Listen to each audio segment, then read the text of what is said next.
Chapter 622. The formidable chaotic force Jianchen turned to look at the magical beast cub in Wang Yufeng's hands. The beast cub was jet black in color, and was roughly the same size as his tiger cub. The wings of the bird looked as if they were made of hard iron, and looked similar to an eagle with its sharp sword-like beak. However, it was clear to see that this steel-winged beast was a newborn. It barely possessed any intelligence, and there was not a single bit of danger awareness to be seen.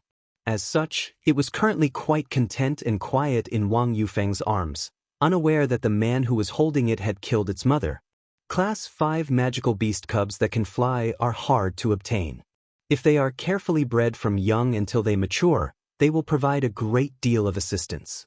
However, riding a flying-type magical beast has its own risks associated with it.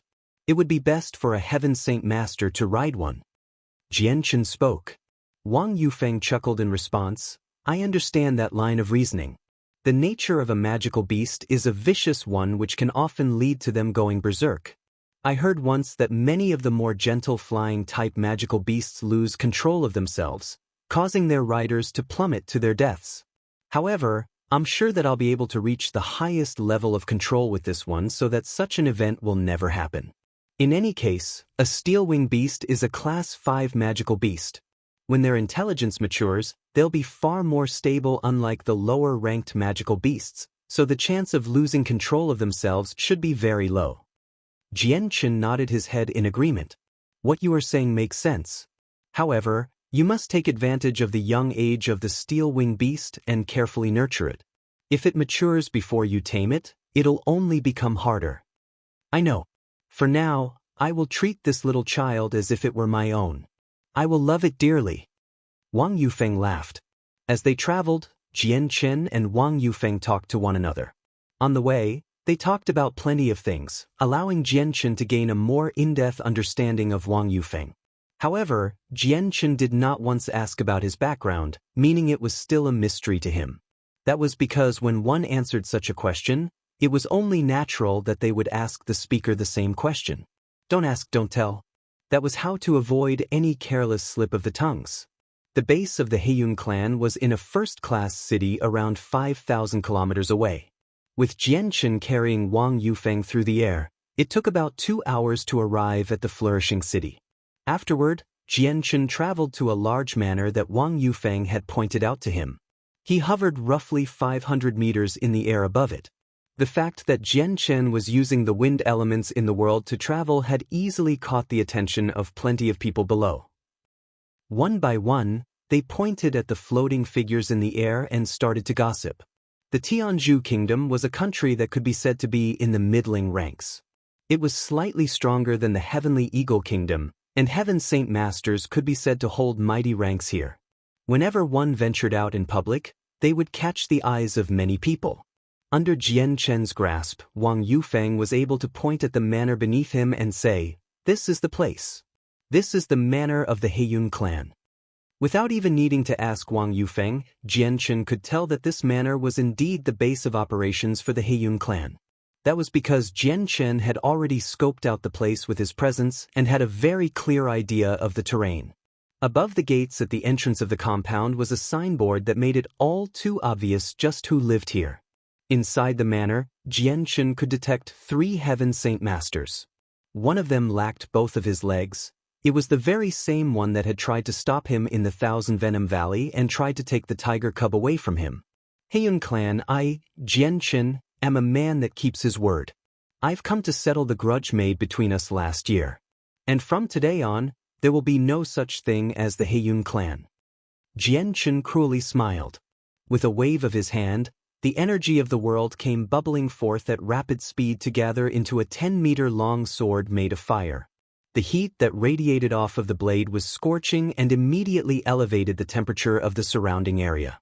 With a brandish of his hand, the fire sword immediately disappeared into a blur of red lightning that struck the manor. Boom! An explosion dispelled the silence in the manor as a tremendous fire washed over the surrounding area. As the waves of flame billowed forth with great speed, the destruction of the manor continued without stop. In an instant, the previously tranquil Heiyun clan turned into a bonfire with flames that danced and roared. The blue sky above was covered by the pluming black smoke from the wreckage, making it extremely eye-catching to the people below.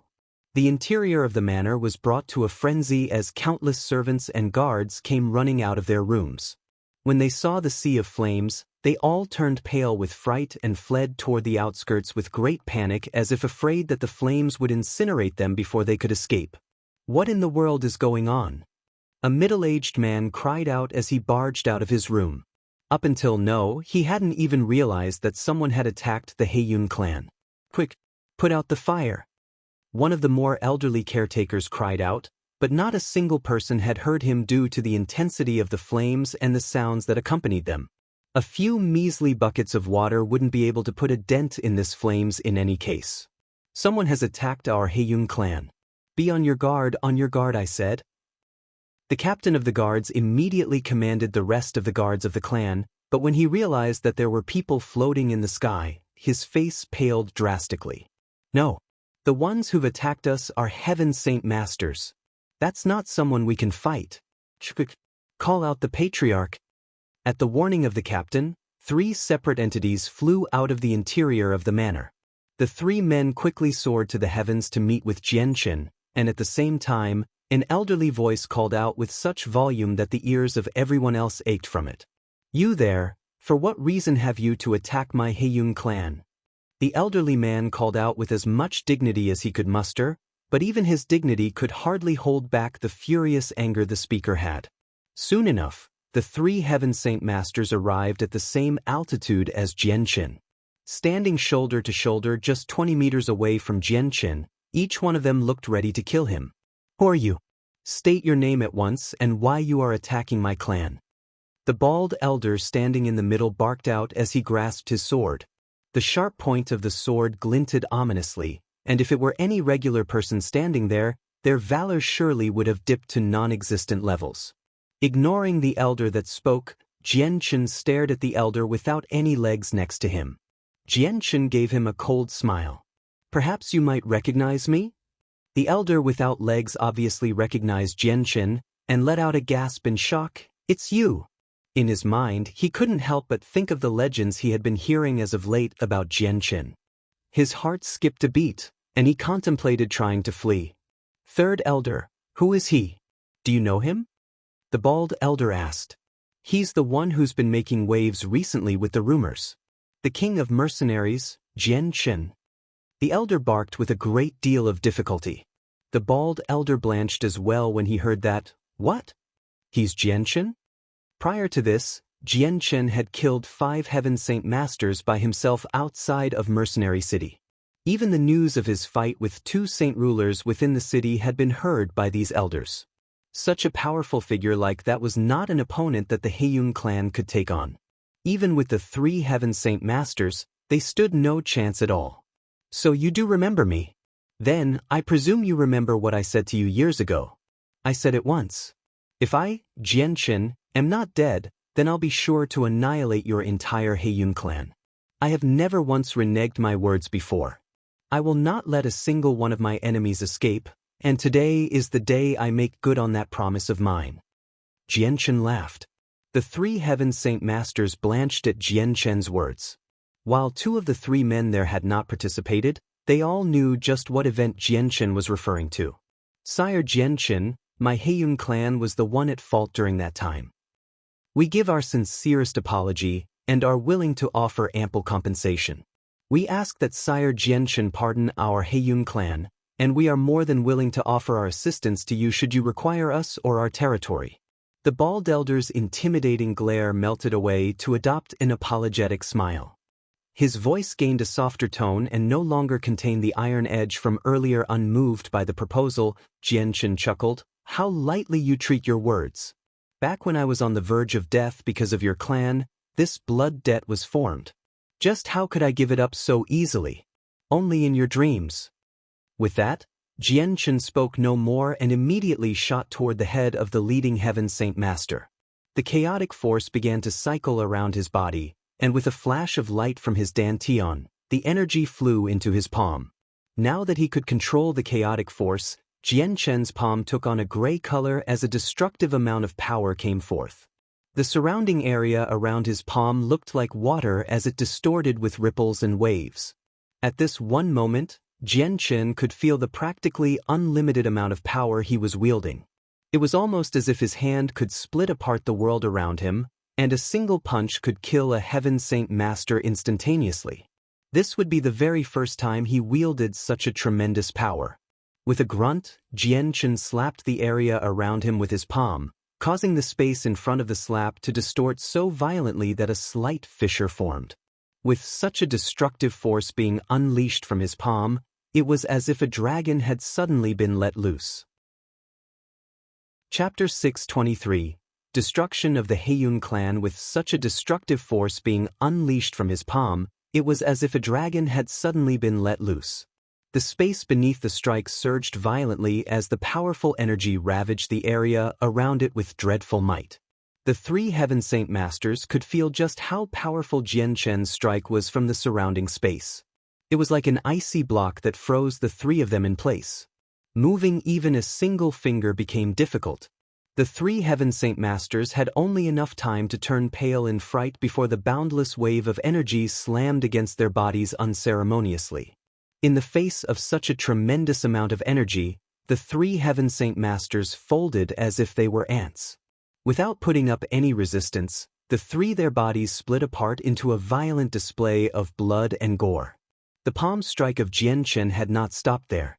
The influx of energy completely shattered the bodies of the three Heaven Saint Masters before continuing to slam into the manor below. Boom! Following a tremendous cracking sound, the entire world seemed to shudder as if giving birth to an earthquake. Practically everyone in the city felt the ground beneath them shake, and several of the more shoddily built restaurants could not help but unsettlingly sway.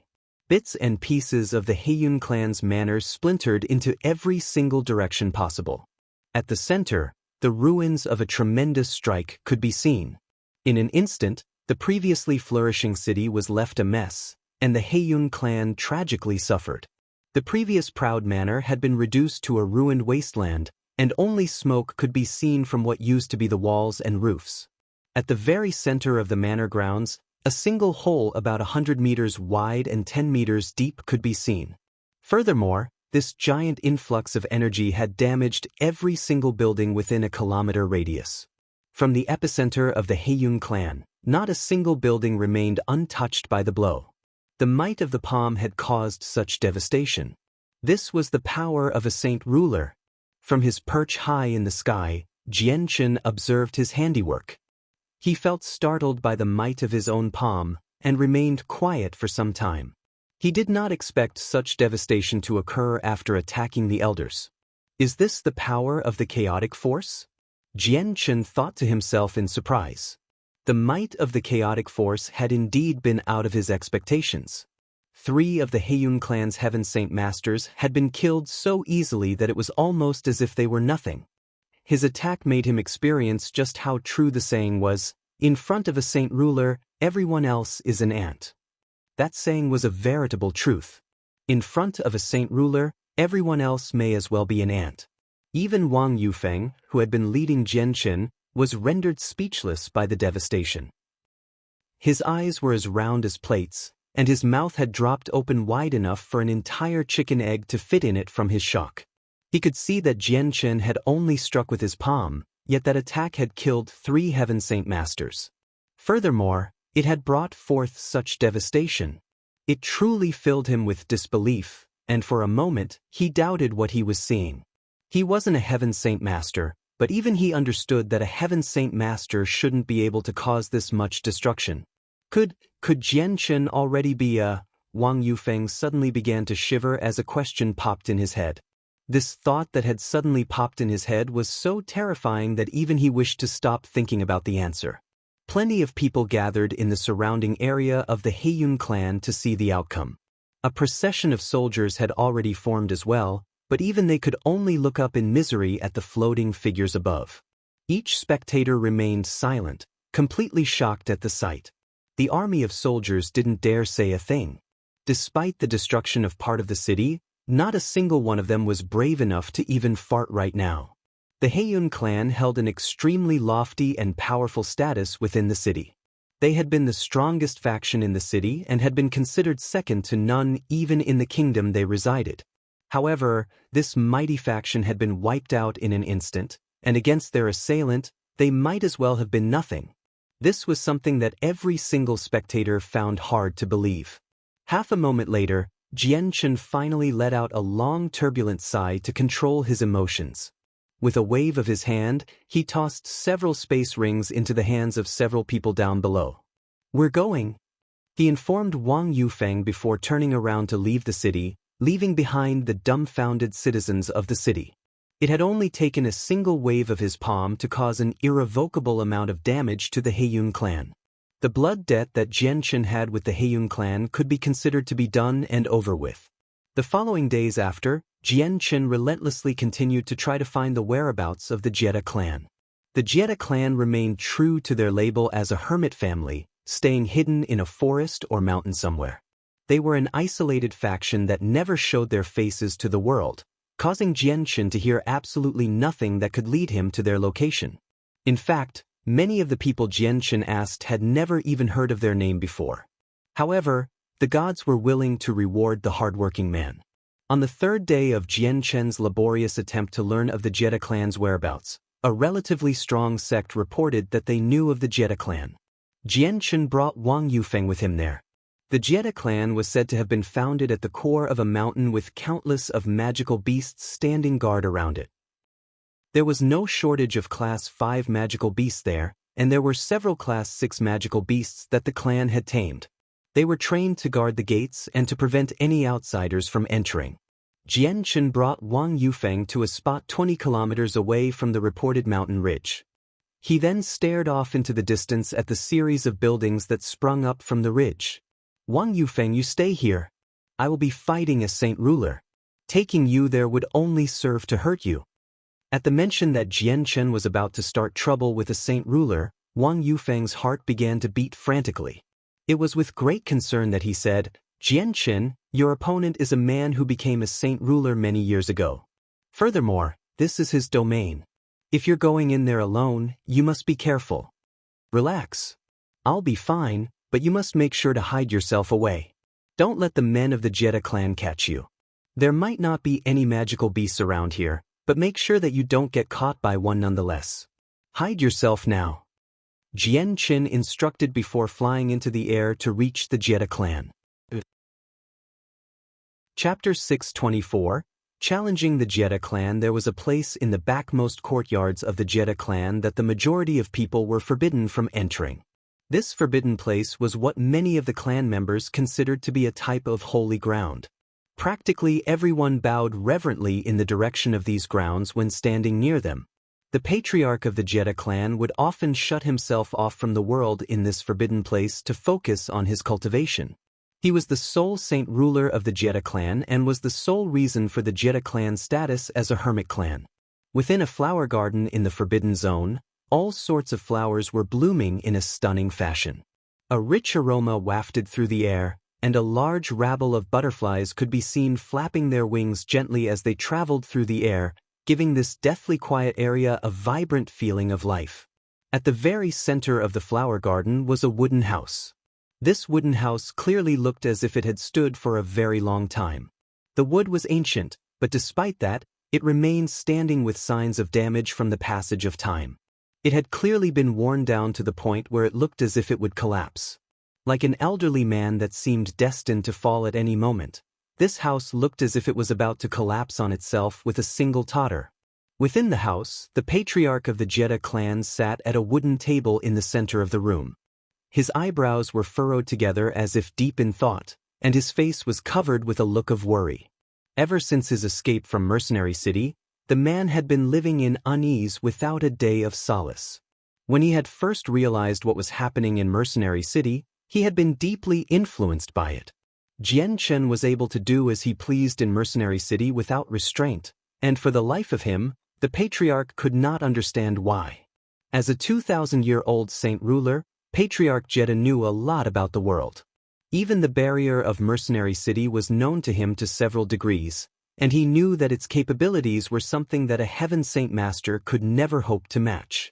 Jian Chen had violated the laws of Mercenary City, but he had not been punished. In the eyes of an outsider, Jianqin had clearly some sort of connection with the power holders of the city, but Patriarch Jetta didn't truly believe in that. He knew that the barrier of the city had gained sentient life, which had given rise to the rumors of the spirit of the barrier. It had already been countless of years since its birth, and the status it wielded in Mercenary City was something practically no one could ever touch aside from the founder of the city himself, Mo Tianyun. Not a single person could command the spirit of the barrier, not even the Grand Elder. Patriarch Jetta was completely convinced that the reason why Jianchen had escaped punishment had nothing to do with having a relationship with the power holders of Mercenary City. The elder was puzzled by the method Jianchen used to escape punishment. He was more worried about Jianchen's talents and the fact that he could not locate the Duanyan sword than the method Jianchen used to escape punishment. Patriarch Jetta was more than aware that Jianchen was skilled enough to reach the realm of a saint ruler soon. With such a powerful entity as an enemy, the Patriarch knew that it would lead to nothing good. However, the undeniable importance of the Patriarch's ruler armament meant he was extremely unwilling to forget about it.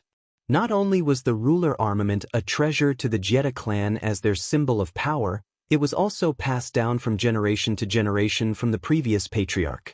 It held meaning beyond all else and would be a great boon to him when he attempted to cross over to become a Saint King. A Saint Ruler at the 9th heavenly layer would be able to fuse with a ruler armament, and in the case that one was successful in doing so, that Saint Ruler's chances of making the breakthrough to becoming a Saint King would skyrocket. I absolutely cannot return to Mercenary City, but if Jianchen spends the rest of his life in Mercenary City without leaving, what good will that be? With time, even he'll become a Saint Ruler, and when the time comes, he definitely won't be easy to deal with. It seems I have no other choice. Even if I cannot take back the ruler armament, I cannot allow Jianchen to live any longer. Otherwise, he'll bring doom and destruction to the Jetta clan. The Patriarch muttered to himself. Suddenly, a tremendous power from outside suddenly made itself known to him. Sensing this provoking aura, the Patriarch sat upright. What power? Who might that be? He wondered aloud to himself before flying outside to greet the invader of his territory. Just 100 meters above the Jetta clan, the white-robed Jianchen hovered in place, icily looking down below him. His eyes were intimidating, and his aura was not concealed at all. It was there for the entirety of the Jetta clan to notice and tremble under. Suddenly, 10 different figures came flying up to greet him. One by one, they surrounded Jianchen in a tight ring with unfavorable expressions. What? Four heaven-shaking roars could be heard as 4 different magical beasts came flying forward from different directions. Shortly afterward, the entire forest seemed to shake as the silent Class 6 magical beast protectors sensed the abnormality in the area and came to greet Jianchen. These Class 6 magical beasts were not similar to the ones born in the wild lands of Cross Mountains. They were born and bred from the careful and painstaking energy of the Jetta clan. As a result, the friendship between magical beast and humans had reached a skin-tight relationship. Over these years, these Class 6 magical beasts had spent their entire lives protecting the clan silently against any invader or mercenary that dared to draw too close. Boom, boom, boom. Following 3 separate muffled explosions, 4 large magical beasts made their way into Jianchen's line of sight. Jumping from the mountain range, the magical beasts were like miniature mountains themselves. With each step they took, the earth beneath them shook. They were pitch black in color and stood on 2 legs exactly like how a human stood. The only exception was that their heights were roughly 30 meters tall, a height far taller than a human. Boom! Another muffled explosion reverberated across the sky as the 4 Class 6 magical beasts positioned themselves 200 meters away from Jianchen. They stood in the cardinal directions, surrounding Jianchen yet again. Hemophilic apes. Jianchen recognized the 4 Class 6 magical beasts, feeling slightly surprised. Hemophilic apes were a type of magical beasts that had particularly bloodthirsty and violent tendencies. They were, as a result, extremely hard to tame, but the Jetta clan had somehow managed to perfectly tame 4 of them as protectors. To Jianchen, this feat was by no means a minor one. "Sire, who might you be?" State your name and reason for coming." An elder intimidatingly barked at Jianchen. There had been no kind edge to his voice since Jianchen had purposely intruded upon the Jetta clan with such a powerful aura that was obviously intended to provoke the experts of the clan. Folding his arms against his chest, Jianchen stared at the several Heaven Saint Masters around him with a smile. "I'm the one you've been looking for, Jianchen. I came today to visit your Jetta clan." "What? Your Jianchen?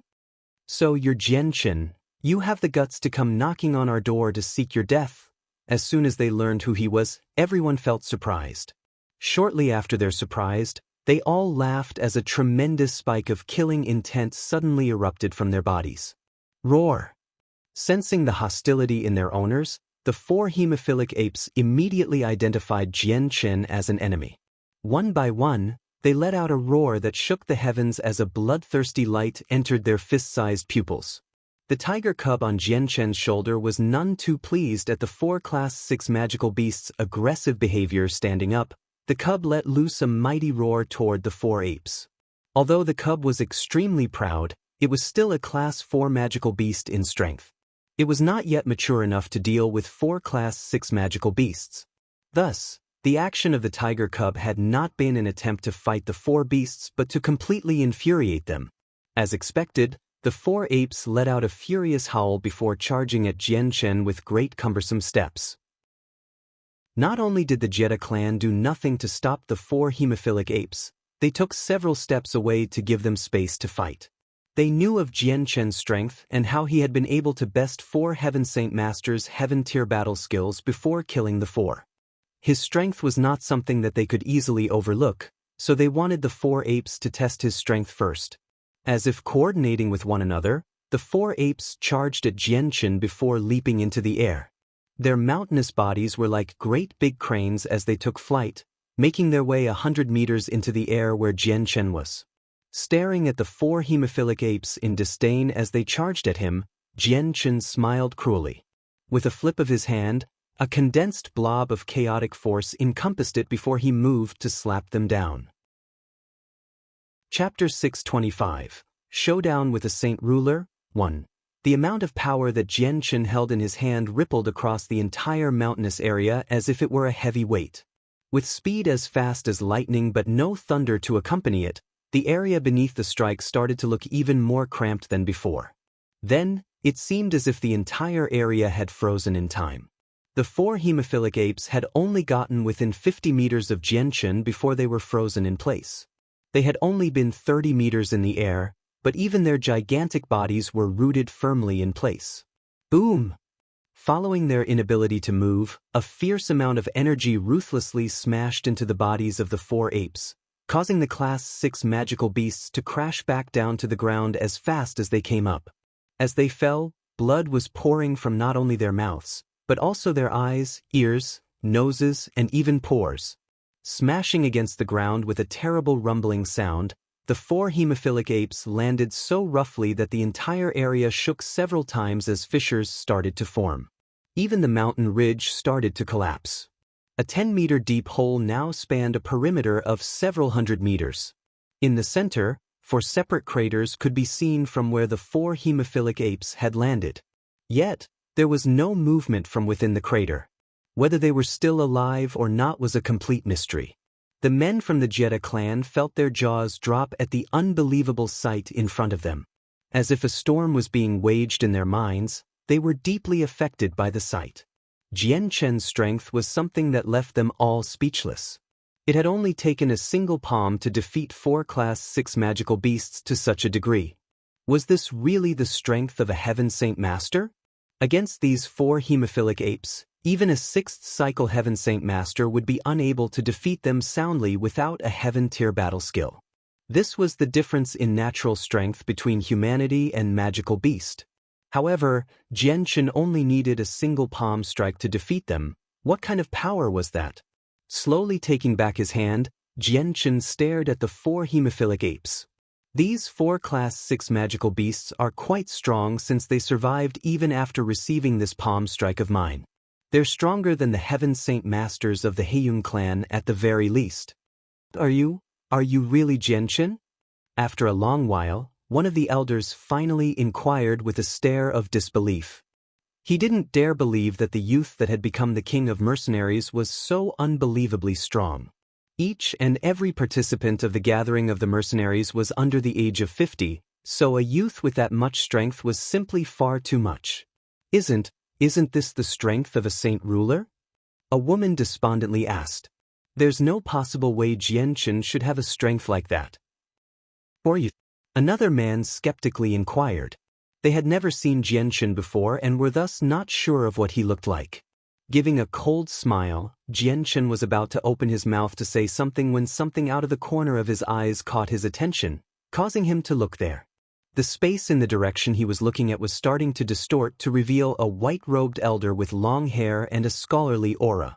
This was the patriarch of the Jetta clan and the sole remaining saint ruler. We pay our respects to the patriarch. The 10 Heaven Saint Masters immediately bowed out of respect to him. The patriarch ignored the bowing members of his clan in favor of observing Jianchen. When he recognized his face, the patriarch immediately froze in disbelief. The person that he wanted to capture at all costs had actually taken the initiative to come to him. This revelation was startling to say the least. The expression on the patriarch's face hardened as he said, "Jianchen, it really is you." "Correct, it is I. Today, I've come to pay a visit to your clan." Jianchen smiled as he cupped his hands in mock salute. He exuded the air of a regal prince, and if anyone else were to look at the two, they would have assumed that Jianchen was a good friend of the patriarch. Letting out a cold snort, the patriarch ignored Jianchen's actions. He swept his eyes down to the 4 deep craters and then back to Jianchen with a solemn expression. "Jianchen, did you do this? What other person is there here but me?" Jianchen smiled. "Impossible." The patriarch barked with narrowed eyes. Glaring at him, the patriarch said, "Jianchen, it has only been a few months at most since we last met. How did you become so strong so quickly? Did you make the breakthrough from a Heaven Saint Master to a saint ruler?" In his final few words, the patriarch grew more and more emotional. By the end, he was no longer as calm as before. In this world of extraordinary things, there is no such thing as an impossibility, but there is something I can tell you at the very least. I am still a Heaven Saint Master. Jianchen replied. He was indeed the same rank as before, but he had gained the fighting prowess of a saint ruler when he had attained the minor achievement of the chaotic body. He had not yet comprehended the profound mysteries of the world, and thus could not be considered a saint ruler. The patriarch let loose a sigh of relief at those words. The sudden thought from before had been causing his heart to skip a beat in fright. A youth not even 50 years old becoming a saint ruler was far too terrifying of a thought to exist in this world. A cold smile couldn't help but appear on Jianchen's face when he saw the expression of the patriarch. "Don't you wish to take back the ruler armament of your clan? Since I'm here, why don't you try and get it back?" Instantly, the patriarch regained his calm demeanor in order to make a quick observation to see if there were any hidden experts around. He very much doubted the fact that Jianchen would travel here alone. Such an action was akin to delivering oneself to death in a sense. But, even after a series of scans, the patriarch came up with nothing. There was nobody hidden nearby. With the sudden calm on the patriarch's face, Jianchen let loose a snicker to himself. "If you're not going to make a move, allow me to make the first move. Take my palm then." Another burst of chaotic force appeared in Jianchen's palm before he flew forward to slap the patriarch. A tremendous amount of energy appeared, distorting and applying pressure to the space around them. The patriarch immediately felt his body be locked in place. Having received this prison of energy around him, the patriarch immediately felt shock register on his face. He had not thought that Jianchen would become so strong in such a short amount of time. Despite his shock, the patriarch was not slow to respond. With a loud shout, his own energy come bursting from his body, shattering the frigid space around him. The space regained its natural state as the energies clashed and equalized. The patriarch's figure flickered, and he looked as if he was blending with the world itself. With this ability to control space itself, he was able to instantaneously travel 100 meters to where Jianchen was. Jianchen let loose his slap. The burst of chaotic force that accompanied the slap continued forward with reckless abandon before finally smashing into the side of a mountain. Boom! A fierce explosion rang through the air as the mountain was reduced to fragments that flew off in every direction. The mountain itself had been reduced to absolutely nothing. Impossible! You've become a saint ruler. The patriarch cried out involuntarily. This blow had caused his heart to stop beating for a brief moment. The power that had been contained in Jian Chen's hand was something only a saint ruler would be capable of. The 10 Heaven Saint Masters of the Jedi clan were startled as well. Many of them started to pale. A saint ruler at such a youthful age was far too shocking. Retreat! One of the elders cried out before every single one of them scattered into every direction possible. A battle between saint rulers was not something any Heaven Saint Master could get involved with. If they drew close, they would only be caught in the crossfire. Jian Chen didn't speak a word and instead sent another chaotic force-infused palm strike toward the patriarch. Sensing the tremendous power coming at him, the patriarch did not choose to dodge. Instead, he boomed out, "Jian Chen, you may have stepped into the realm of a saint ruler, but you are only at the first layer and nothing more. I'll show you just how big of a difference there is from the first heavenly layer and the fourth heavenly layer." An endless amount of energy began to seep from the patriarch's body, causing the space around him to quiver. With a brandish of his hand, he sent energy flying toward Jian Chen's strike. As the attack traveled through the air, the space around it started to warp and twist in on itself. Boom! The two bundles of energy collided in midair against each other, causing yet another explosion. The sound of the explosion was ear-piercing, and even the highest point of the heavens would be able to hear the crackling sound from it. For a brief moment, everyone nearby lost their ability to hear. The remaining dregs of energy that sloughed off from the blast spiraled into the surrounding area, and a decent few kilometers of forest below had been obliterated. A translucent barrier appeared during the blast to protect the manor of the Jedi clan. The barrier shivered for a brief moment when the turbulent energy struck it, but it managed to resist the blow with some difficulty. Chapter 626, Showdown with a Saint Ruler, 2. The tremendous clash of energy persisted for a while before finally starting to ebb away. At a glance, one could see that the previously untouched mountain ridges protecting the Jedi clan had been reduced to a complete mess. Not a single part of the range resembled the pristineness it had exuded before. A battle between saint rulers was far more powerful and devastating than a battle between Heaven Saint Masters. Jian Chen and the patriarch of the Jedi clan floated several hundred meters away from one another. In this one battle between them, they were equally matched, neither held an advantage over the other. The patriarch revealed a cross look on his face. Jian Chen's strength was completely unexpected and far beyond his imagination. It left a sour taste in his mouth. A saint ruler of several hundred years was being forced down by the newly crossed over saint ruler, Jian Chen. From the exchange they just had, Jian Chen's strength wasn't unmanageable. But how did he cultivate so fast? It was only a few months at most, but his strength has increased by leaps and bounds to the point where his strength is comparable to mine. His talent is far too terrifying. If he can accomplish so much at his young age, I'd imagine that it'd only take him another 100 years to become a Saint King. The patriarch quietly muttered to himself.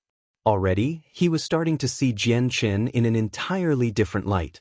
Back in Mercenary City, Jian Chen had only been a junior with decent skill to him. Thus, Jian Chen was someone that could be disregarded like an ant, but after several months, this ant had suddenly swelled up to a tremendous size. It could pose trouble even for him, and that was something that did not sit well with him. Jian Chen's growth was far too fast. It was so fast that the entire continent would be stunned by it. 100 meters away, Jian Chen stared down the patriarch with a calm face.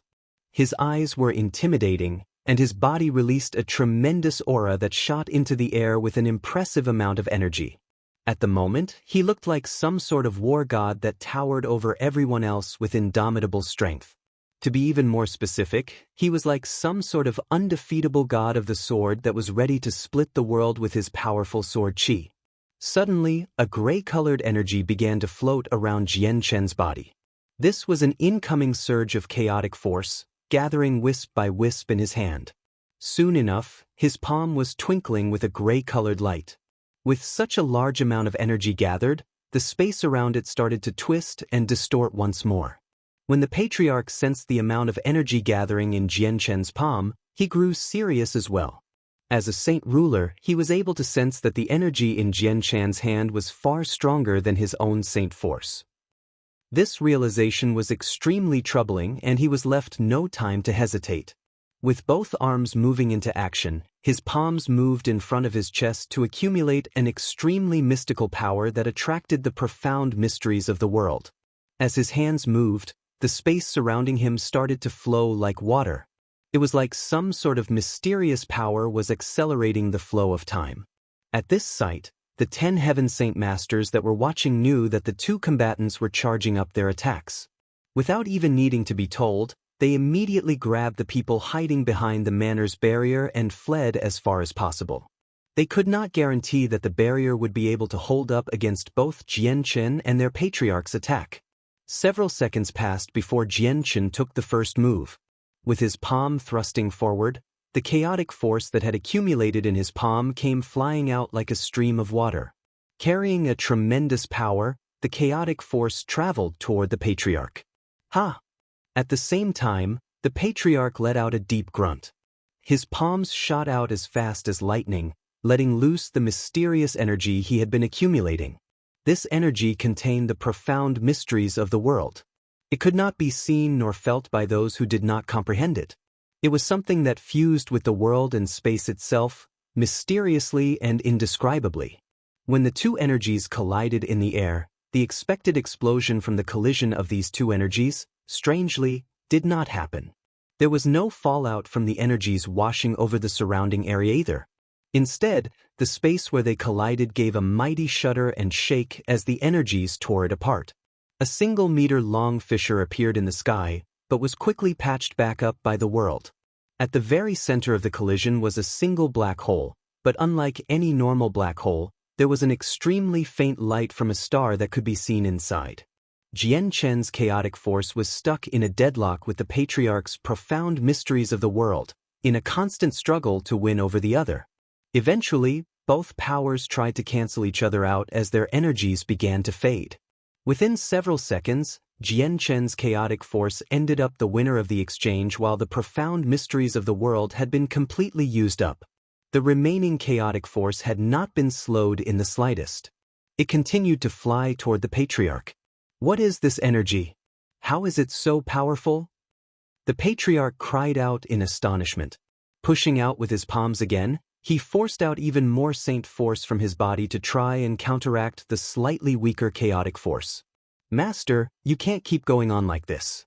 Your usage of chaotic force is far too much. Also, the true might of it is not being displayed.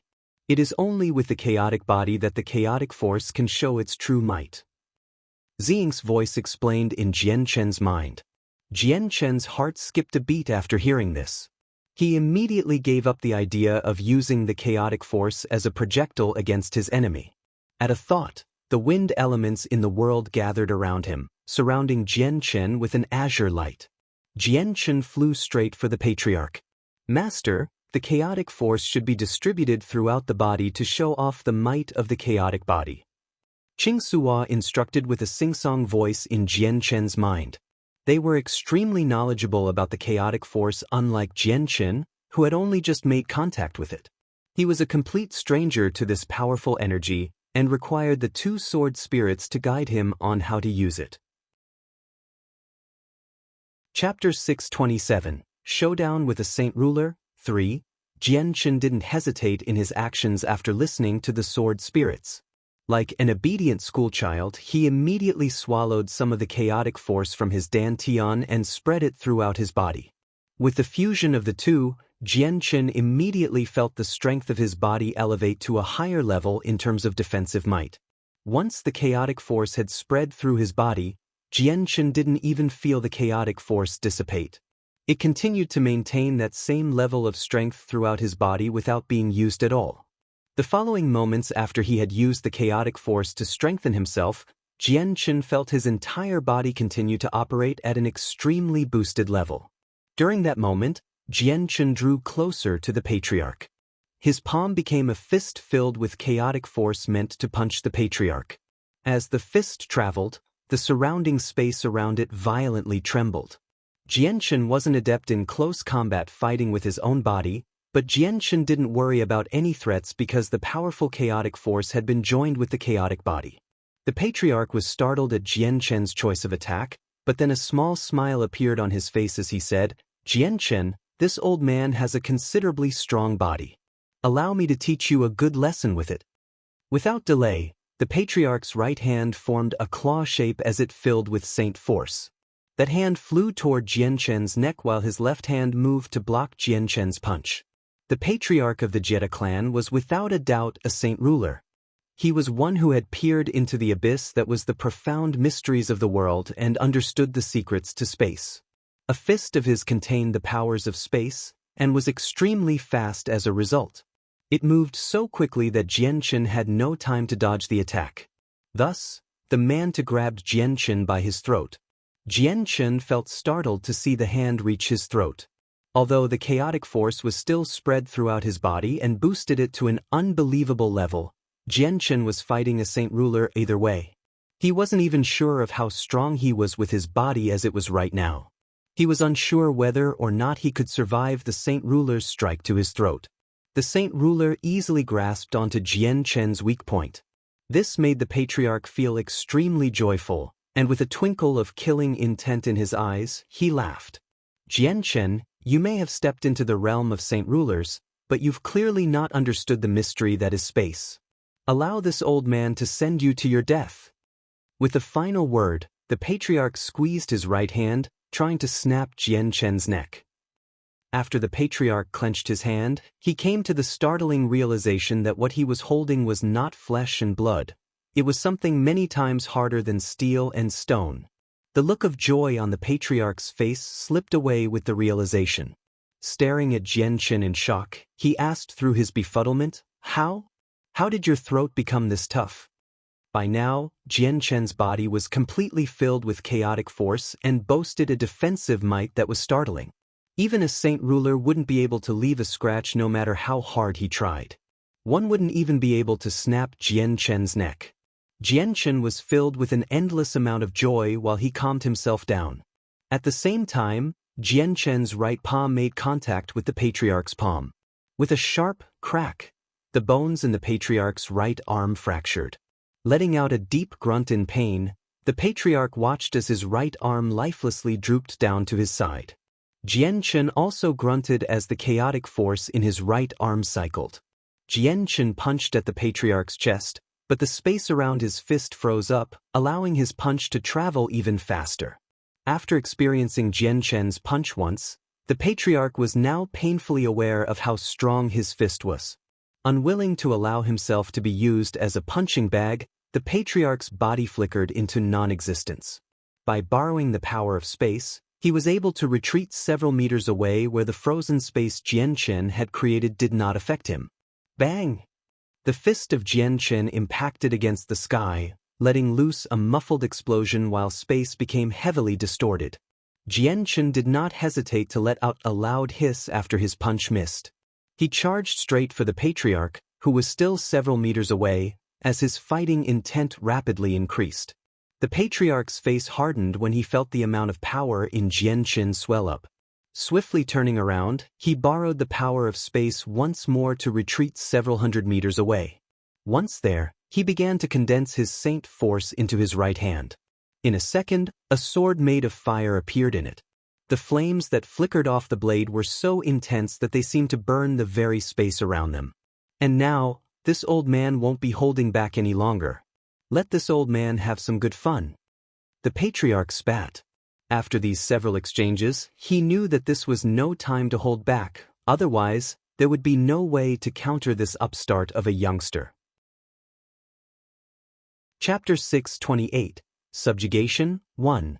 The patriarch of the Jetta clan was one with the space around him.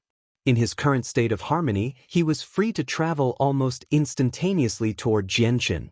His saint weapon resplendently shined as it flew at Jianchen. Following the path of the blade, a fissure about 2 meters wide was torn asunder. Even Jianchen felt slightly intimidated by the might of this sword swing. He knew that his chaotic body had been strong enough to endure a throat-crushing experience, but this time he was facing the edge of an extremely sharp weapon. Compared to a claw, a sword was far more intimidating.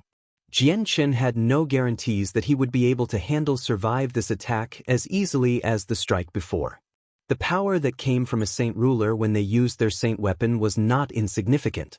Unwilling to take the sword head-on, Jianchen decided to evade by dodging to the side. However, he was still a heaven saint master. It was true that he had the battle strength of a saint ruler, but Jianchen had not been blessed with an iota of comprehension of the profound mysteries of the world. This one-sword swing of the patriarch was imbued with the powers of space itself. Jianchen was left with no bargaining power as he tried to dodge the sword. In the end, Jianchen was struck in the chest by the flaming sword. However, the sword did not pierce his body as expected. When the moment came for the saint weapon to make contact with Jianchen's chest, the forward momentum of the sword came to a grinding halt and moved no further. Despite its unbelievably sharp point and the power behind it, it was only capable of cutting through a shallow layer of skin, drawing a dot of blood. Patriarch Jetta's irises dilated to practically a needle's circumference as he gasped in shock at the small point of damage on Jianchen's chest. He couldn't believe it. While he didn't put his entire might into this one swing, it was still roughly 80% of his raw might. This energy could destroy the world around him if directed, yet Jianchen was still floating in front of him practically unharmed. Such a sight was far too much for him to accept. Jianchen looked down at the mosquito bite-like injury on his chest, and an extremely wide smile graced his face. A saint ruler had used his saint weapon, yet it was ineffective. This only went to show just how strong the chaotic body was. Now, Jianchen was no longer afraid of the patriarch. Master, Xing and Qingsuo haven't yet recovered our strength, so the origin energy is not yet comparable to the chaotic force. During this battle, please use the chaotic force in your body instead. Your chaotic body and chaotic force are only at a rudimentary level, a level so rudimentary that it cannot even be considered as the chaotic body or chaotic force, but it should pose no threat when fighting a saint ruler of this world. Xing spoke in Jianchen's mind. Jianchen immediately gave up the notion of using the origin energy of the sword spirits to fight. The chaotic force within his body began to surge and bubble like the water in a river. A moment later, it had covered his entire body before Jianchen rushed to fight the patriarch. He wasn't skilled in close combat fighting, but there wasn't a suitable weapon available that he could use. He couldn't even use the origin energy. The circumstances were pushing him to use his fists. The patriarch easily dodged Jianchen's fist and moved behind him. He brandished his saint weapon and swung it with all his might to strike Jianchen down.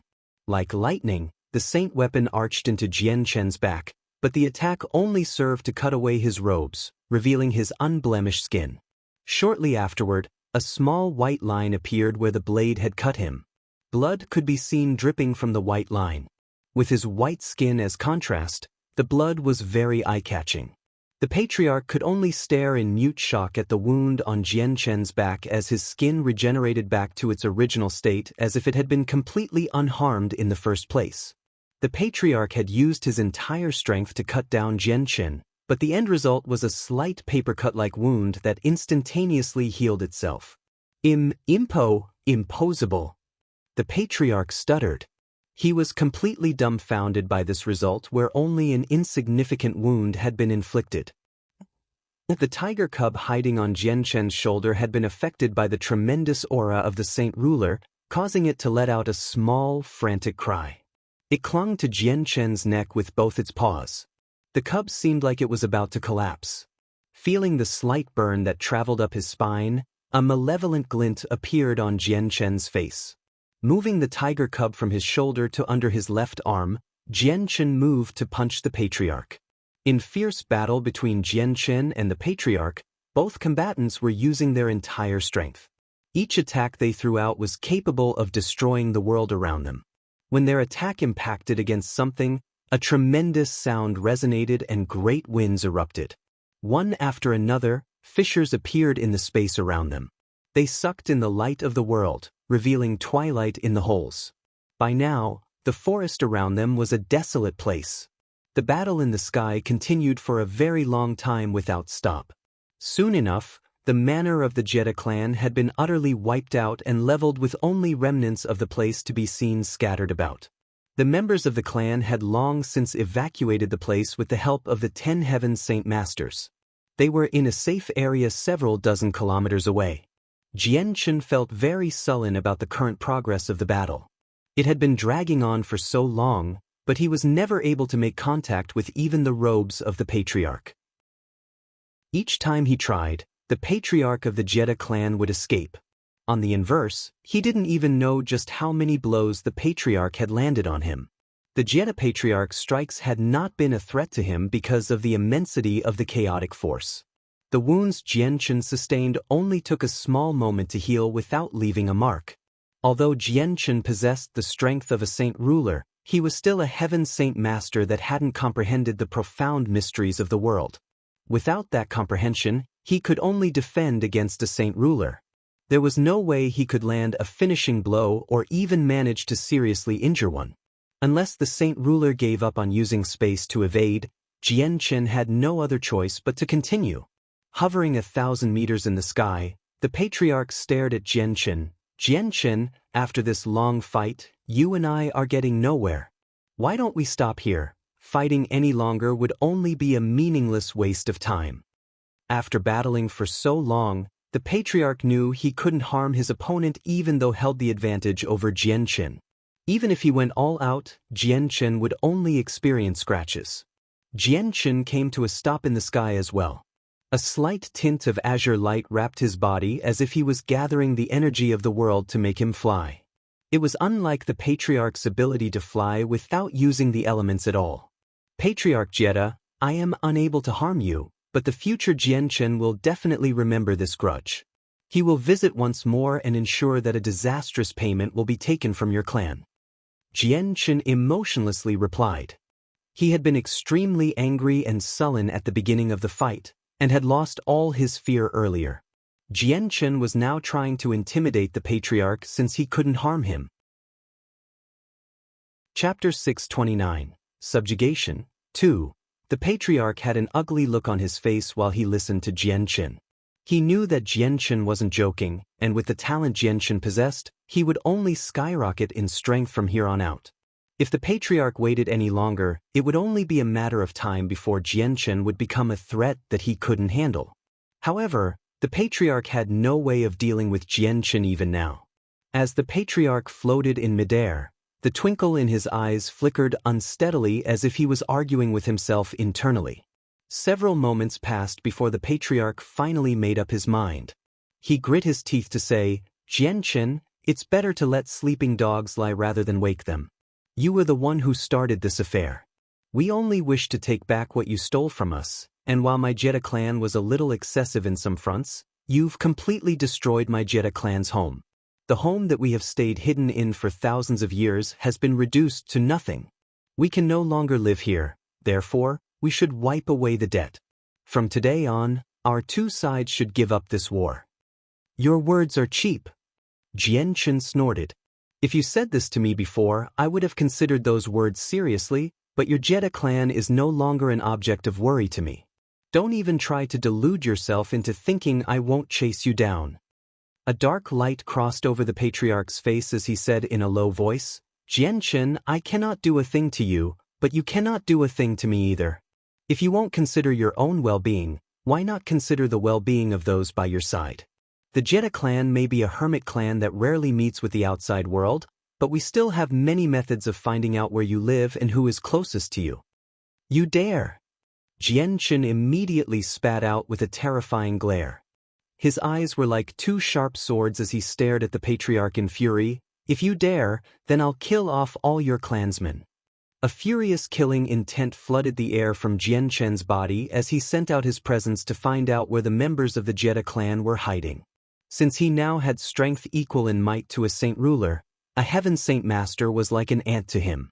Jian Chen's reaction startled the patriarch. He consequently scolded himself for his folly. He was filled with regret now. If only he had known that such a statement would only infuriate Jian Chen, he would not have said it to begin with. If Jian Chen were to strike his clansmen, then the patriarch himself would have no way of stopping him. The chaotic force of Jian Chen was far too tyrannical, and even he was afraid of meeting it face to face. Stay your hand. There is still room for negotiations. The patriarch cried out. Moving with the powers of space, the patriarch moved to stop Jian Chen from advancing ahead.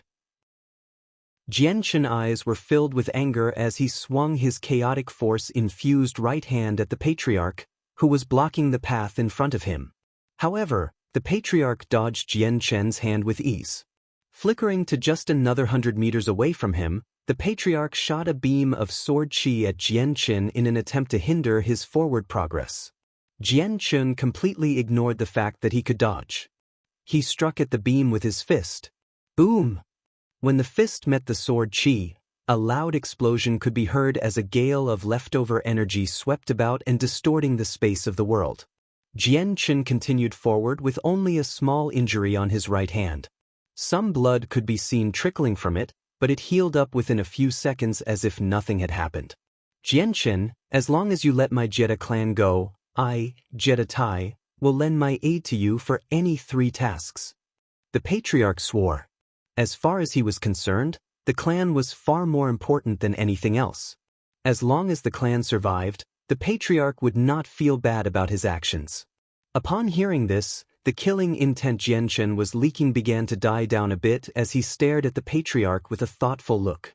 No, if you really wish me to cease my pursuit of killing your clan, there is only one method. What method? The patriarch asked.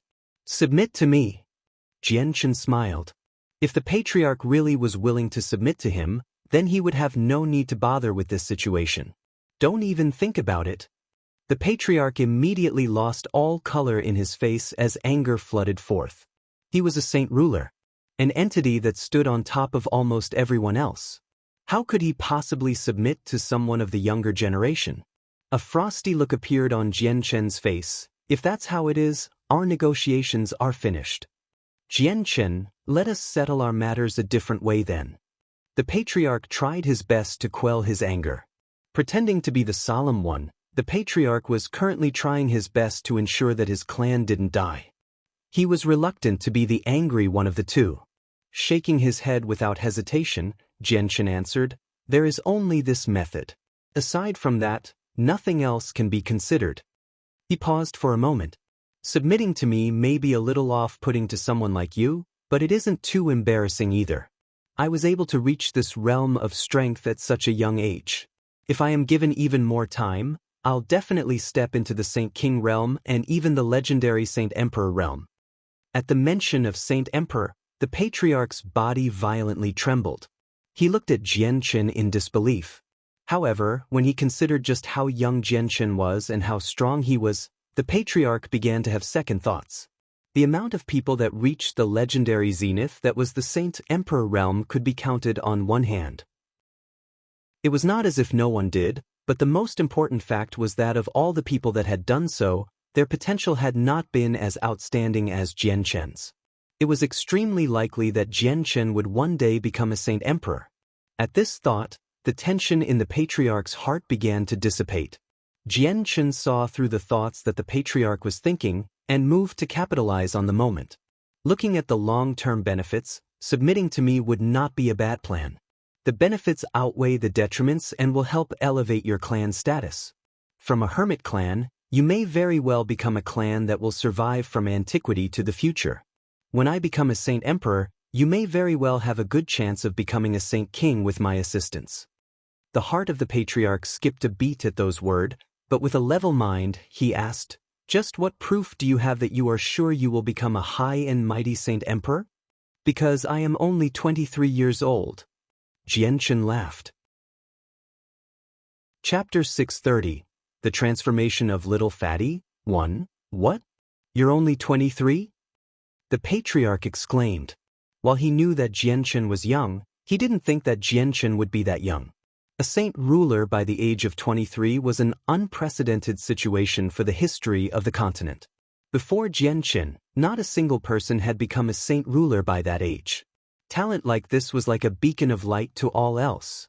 He was a man who stood beyond all else with no equal even in the future. The patriarch's mind furiously raced as he tried to think. When he remembered how Jianqin had been able to fight him and the deceased patriarch Shi without fear of receiving punishment, he immediately let out a startled cry. Are you perhaps the reincarnation of the continent's strongest, Mo Tianyun?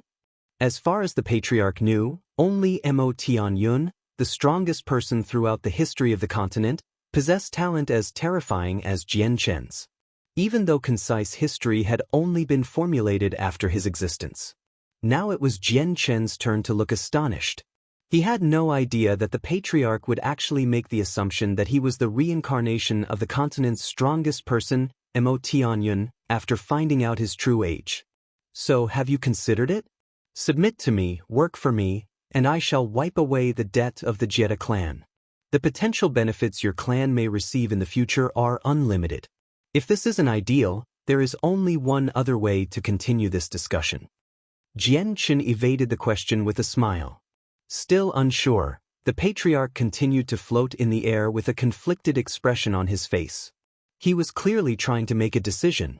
He knew that he would be degraded to the position of that of a slave if he submitted to Jianqin. No longer would he be able to move as he pleased. A high and mighty saint ruler of the previous generation working like an ox while the next generation worked as the rider. Such a decision was unbelievably difficult to make no matter how resplendent the next generation's genius was. For a good while, the patriarch hesitated. In the end, he decided he had no other choice but to compromise with Jianqin for the sake of his clan's survival. It was with a grieved expression that he said, Jianqin, you win. My Jetta clan will formally submit to you. Even as he spoke, the patriarch looked as if he had aged years and years in an instant, like his life was being sucked out of him. A victorious smile appeared on Jianqin's face as he rejoiced within his heart. He knew that from today on he would have a saint ruler at his beck and call. Not only was that plentiful source of strength, it also served as a deterrence. You swear on your blood? Jianqin smiled. The patriarch bit his lips hard enough to draw blood and spat it out.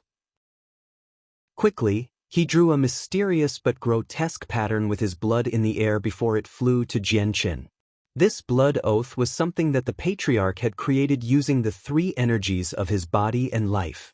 The owner of the blood oath was equivalent to the owner of his very life. Now that he had given the blood oath to Jianqin, it also meant that his life was in Jianqin's hands. I hope that you will be a man of your words and won't renege on it. The patriarch grimly spoke. Taking the floating blood seal in front of him, Jianqin placed it in between his eyebrows. He allowed it to disappear into his head and into his mind space. The sword spirits slowly surrounded the blood seal that the patriarch created in his mind space. From how they surrounded it, it seemed as if the sword spirits were treating the blood oath as if it were a prisoner. Master, don't worry about this. Jianqin heard Ziying say to him.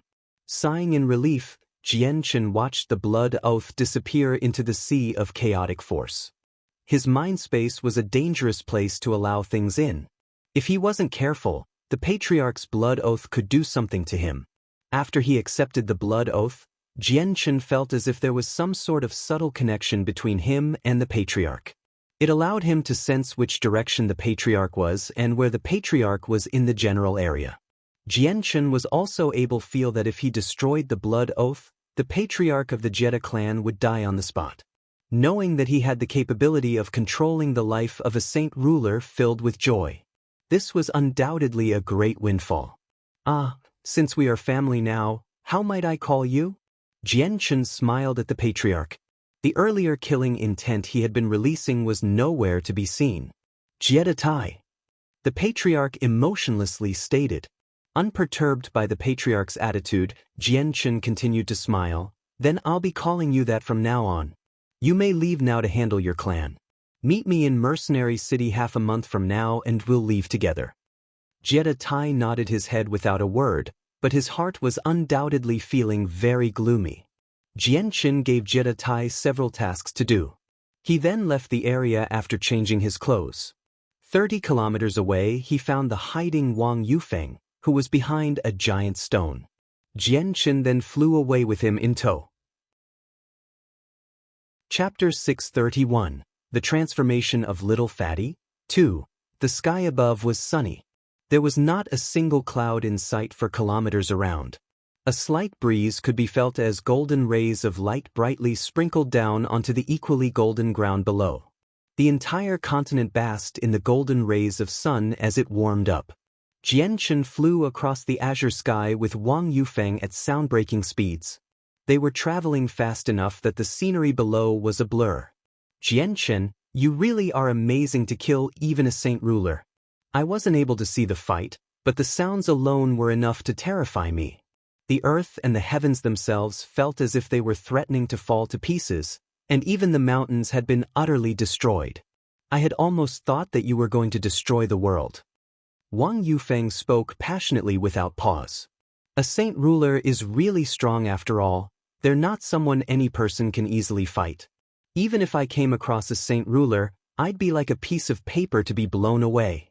A battle between saint rulers is something that is barely seen even once every 100 years. Laughing, Jianqin replied, "You praise me too much. How could a saint ruler be that easy to kill? The patriarch and I fought an intense battle, but we were evenly matched. Neither one of us could harm the other, so he was unable to be killed by me." "That couldn't be helped, Jianqin. You don't look all that much younger than me, but you have already become a saint ruler.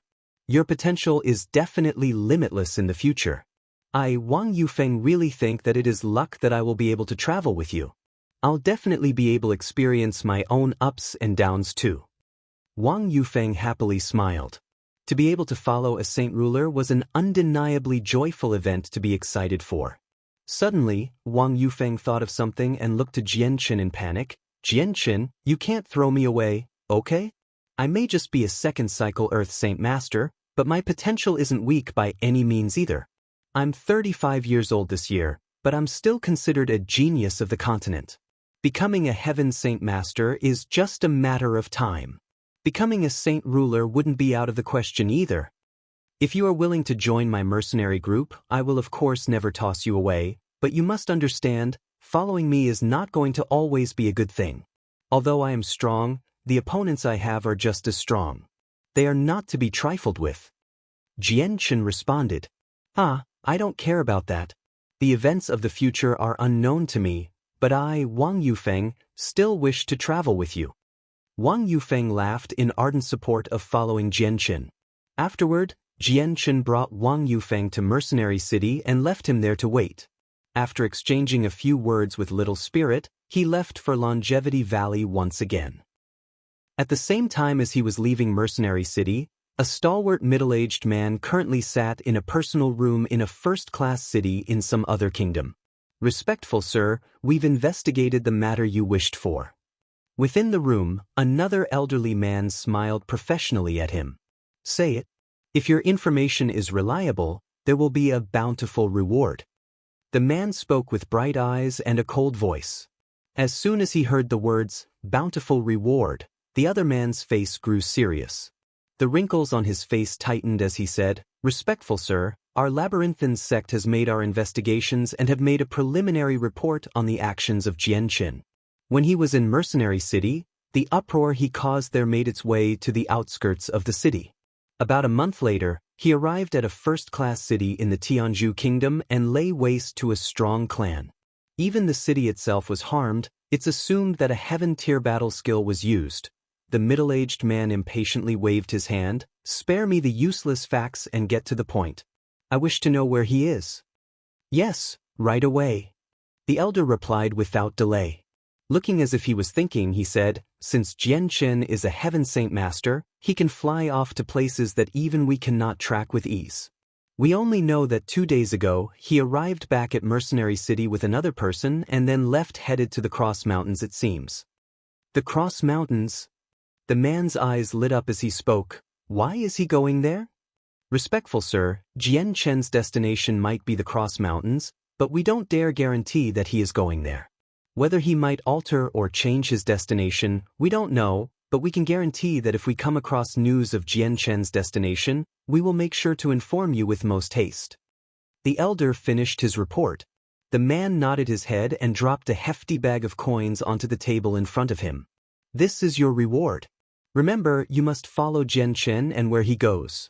If he heads far away from Mercenary City, tell me at once. Yes, yes. The elder quickly responded as he took the bag of coins. Opening the bag up, he allowed himself to look at the glittering coins inside with a transfixed expression.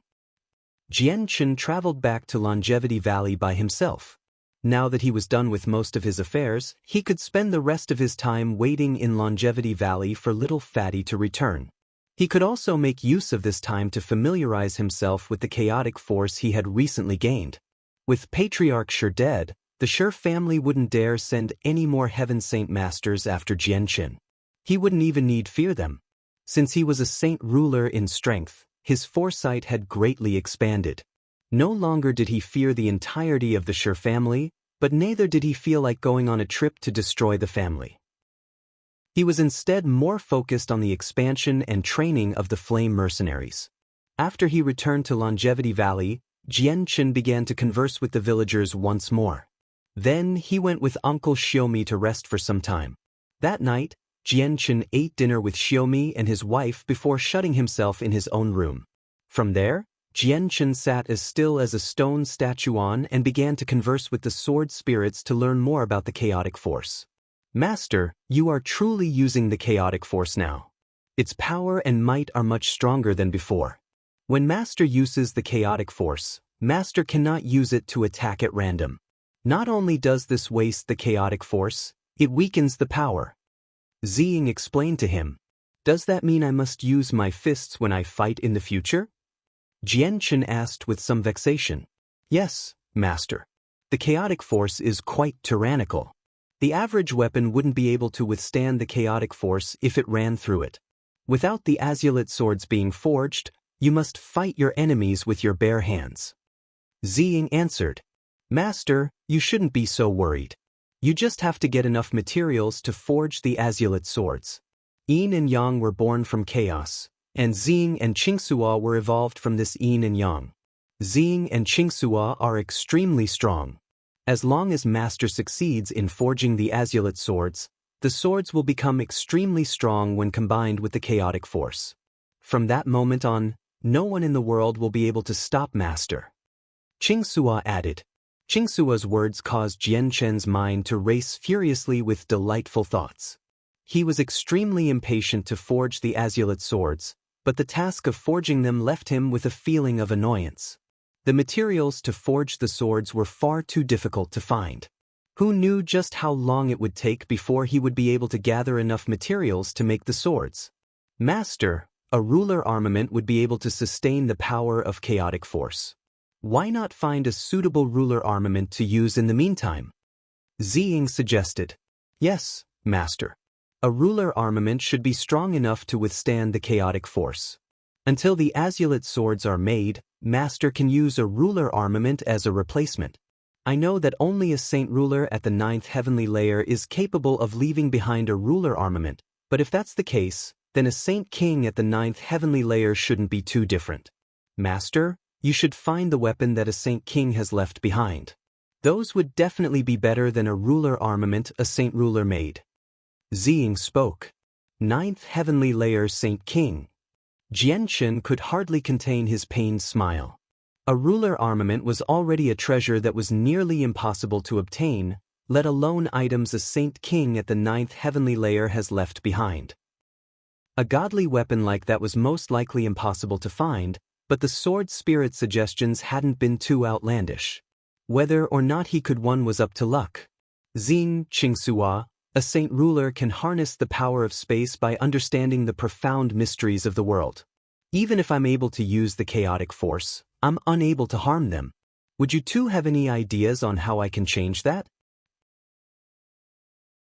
Chapter 632, The Transformation of Little Fatty, 3. Master, the chaotic force can destroy the world if there's enough. Your proficiency with the chaotic force can be considered subpar, But even now it's not something that a saint ruler could survive against. Unless Master gets to a higher level of proficiency with the chaotic force or perhaps forges the azulate swords, dealing with a saint ruler that can use the powers of space will be impossible. Ziying spoke. Jian Chen's eyebrows furrowed together. In other words, I have no ways of dealing with a saint ruler that can use the power of space. That may not be the case. Master, you've forgotten that movement skill you have, the illusionary flash. That movement skill embodies the laws of space. If Master were to comprehend it, then you will be able to understand the laws of space to some degree. Once that happens, even a saint ruler can be dealt with. Qing Suo explained. Wouldn't that mean to say that I'll break through to become a saint ruler? Jian Chen suggested. Although he was a saint ruler in strength, he was not one in status or actual power. The powers a saint ruler wielded were not things he could do. This time, Ziying and Qing Suo hesitated to answer for a moment. It was finally Qing Suo who said, Master, our analysis of a saint ruler suggests that their understanding of the laws of space is far more comprehensive. The illusionary flash focuses purely on speed and disregards the other aspects of space. Saint rulers are using what is perhaps the power of the world itself, and that barrier they often use is likely a construct of the world's power given a form. Qing Suo is correct. Master, according to what we know of the illusionary flash, it should be able to elevate your speed based on the principles of the laws of space and nothing else, but even that will be enough to deal with a saint ruler. Ziying spoke. Jian Chen pondered what they said for a few minutes before finally saying, It seems that I just have to try and comprehend the illusionary flash. With a momentary pause, Jian Chen continued, Ziying, Qing Suo, I've already reached the minor achievement realm with the chaotic body. How much further away is the major achievement realm? If I reach that realm, would I be comparable in strength to a saint emperor? Which one of the two would be stronger? Ziying and Qing Suo both let out a peal of laughter in response to Jian Chen. Master, you belittle the chaotic body far too much. You are only at the entrance of the chaotic body, and the path ahead of Master is a long one. There is no doubt that the major achievement realm would be vastly superior to a saint emperor. Master, the realms to the chaotic body aren't that clearly divided. There are far too few people that cultivate the chaotic body. They could possibly be counted on 10 fingers of 2 hands. Furthermore, there has been no one that has ever reached the major achievement, but for the sake of fully explaining the chaotic body to Master, we shall divide it up into 8 different parts. As of now, Master, you are only at the first layer. Ziying explained. Jian Chen was surprised to hear that. The very first layer of the chaotic body was enough to match a saint ruler. That would mean that once he reached the highest level of the chaotic body, his strength would be at an unbelievably frightening level. This thought filled Jian Chen with no small amount of joy. Afterward, Ziying and Qing Suo both began to explain many of the more important points of the chaotic body to Jian Chen. No longer would Jian Chen be as ignorant of the chaotic body as he'd been, only knowing that the chaotic body was strong and nothing else. Jian Chen spent the following days in Longevity Valley. During the day, he would go to the forest and practice the illusionary flash. At night, he would stay within his room and try to comprehend the secrets of the illusionary flash. He hoped that he would one day make a breakthrough and become proficient enough to fight a saint ruler. The tiger cub hadn't stopped either. Day after day, it would eat and digest the heavenly resources that Jian Chen had been given from the Grand Elder of Mercenary City to increase its strength. Afterward, it would lay on the bed and sleep off the food. In the blink of an eye, Jian Chen had stayed in Longevity Valley for an entire month. During this 1 month, he had made a good deal of progress in his studies of the illusionary flash.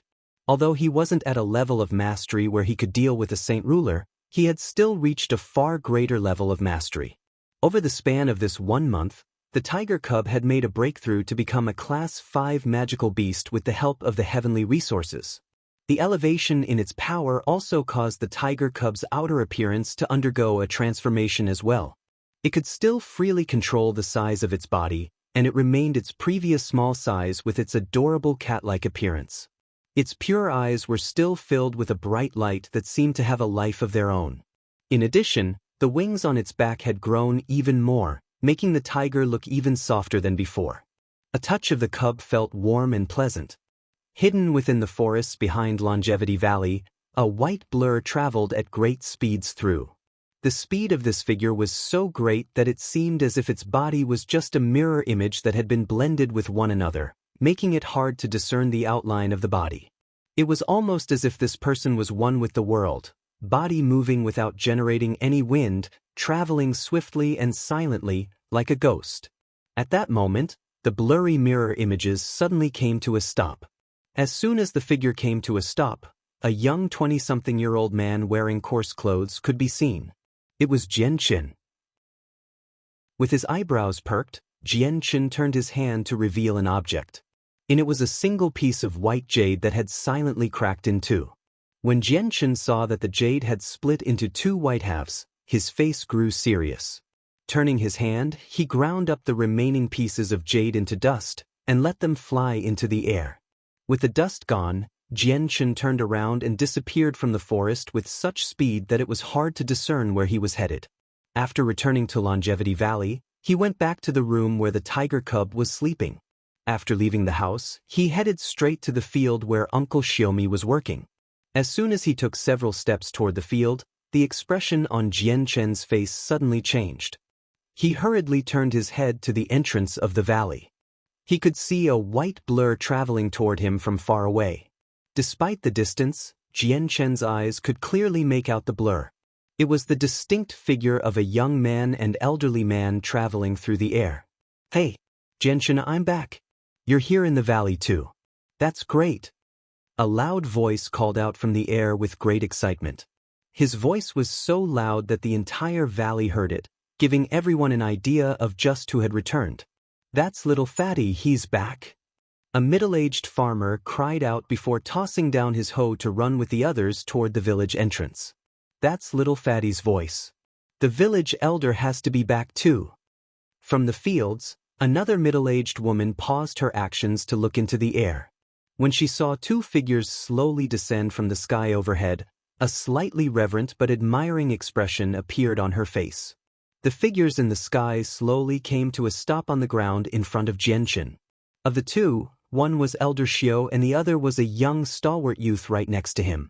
The youth was filled with a boastful aura, but Jian-Chen could barely make out the hint of a bloody scent on him.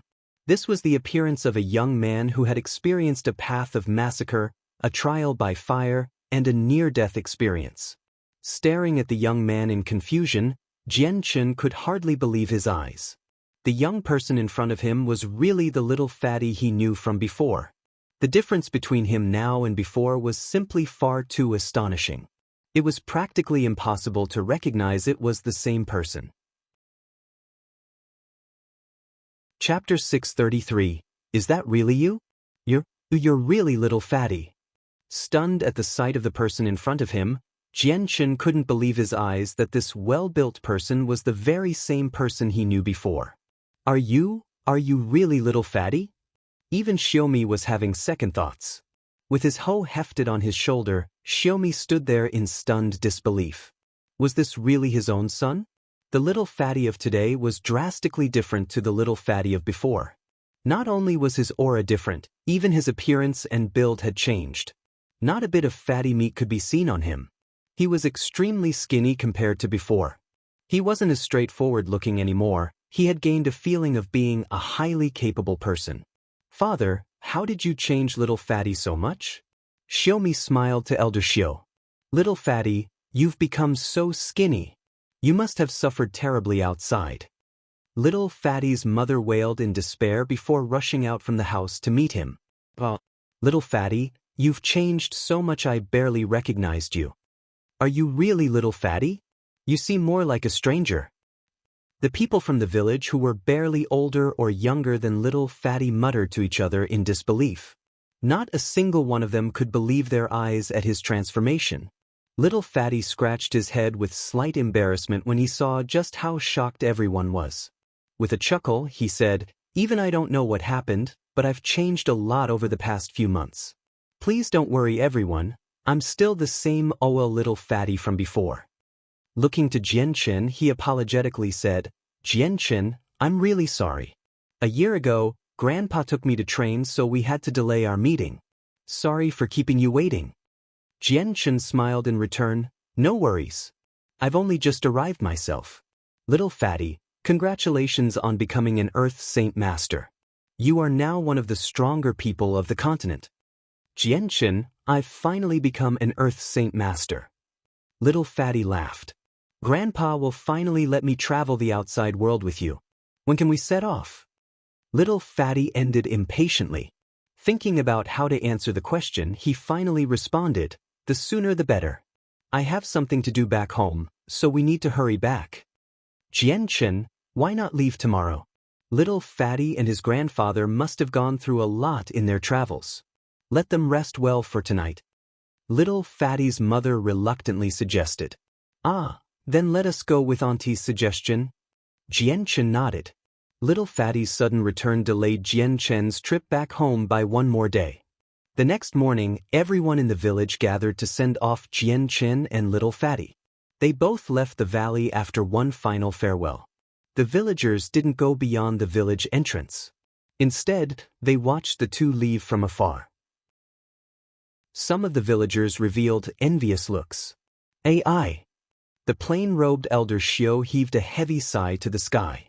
I didn't wish for little fatty to be entangled with the matters of the outside world.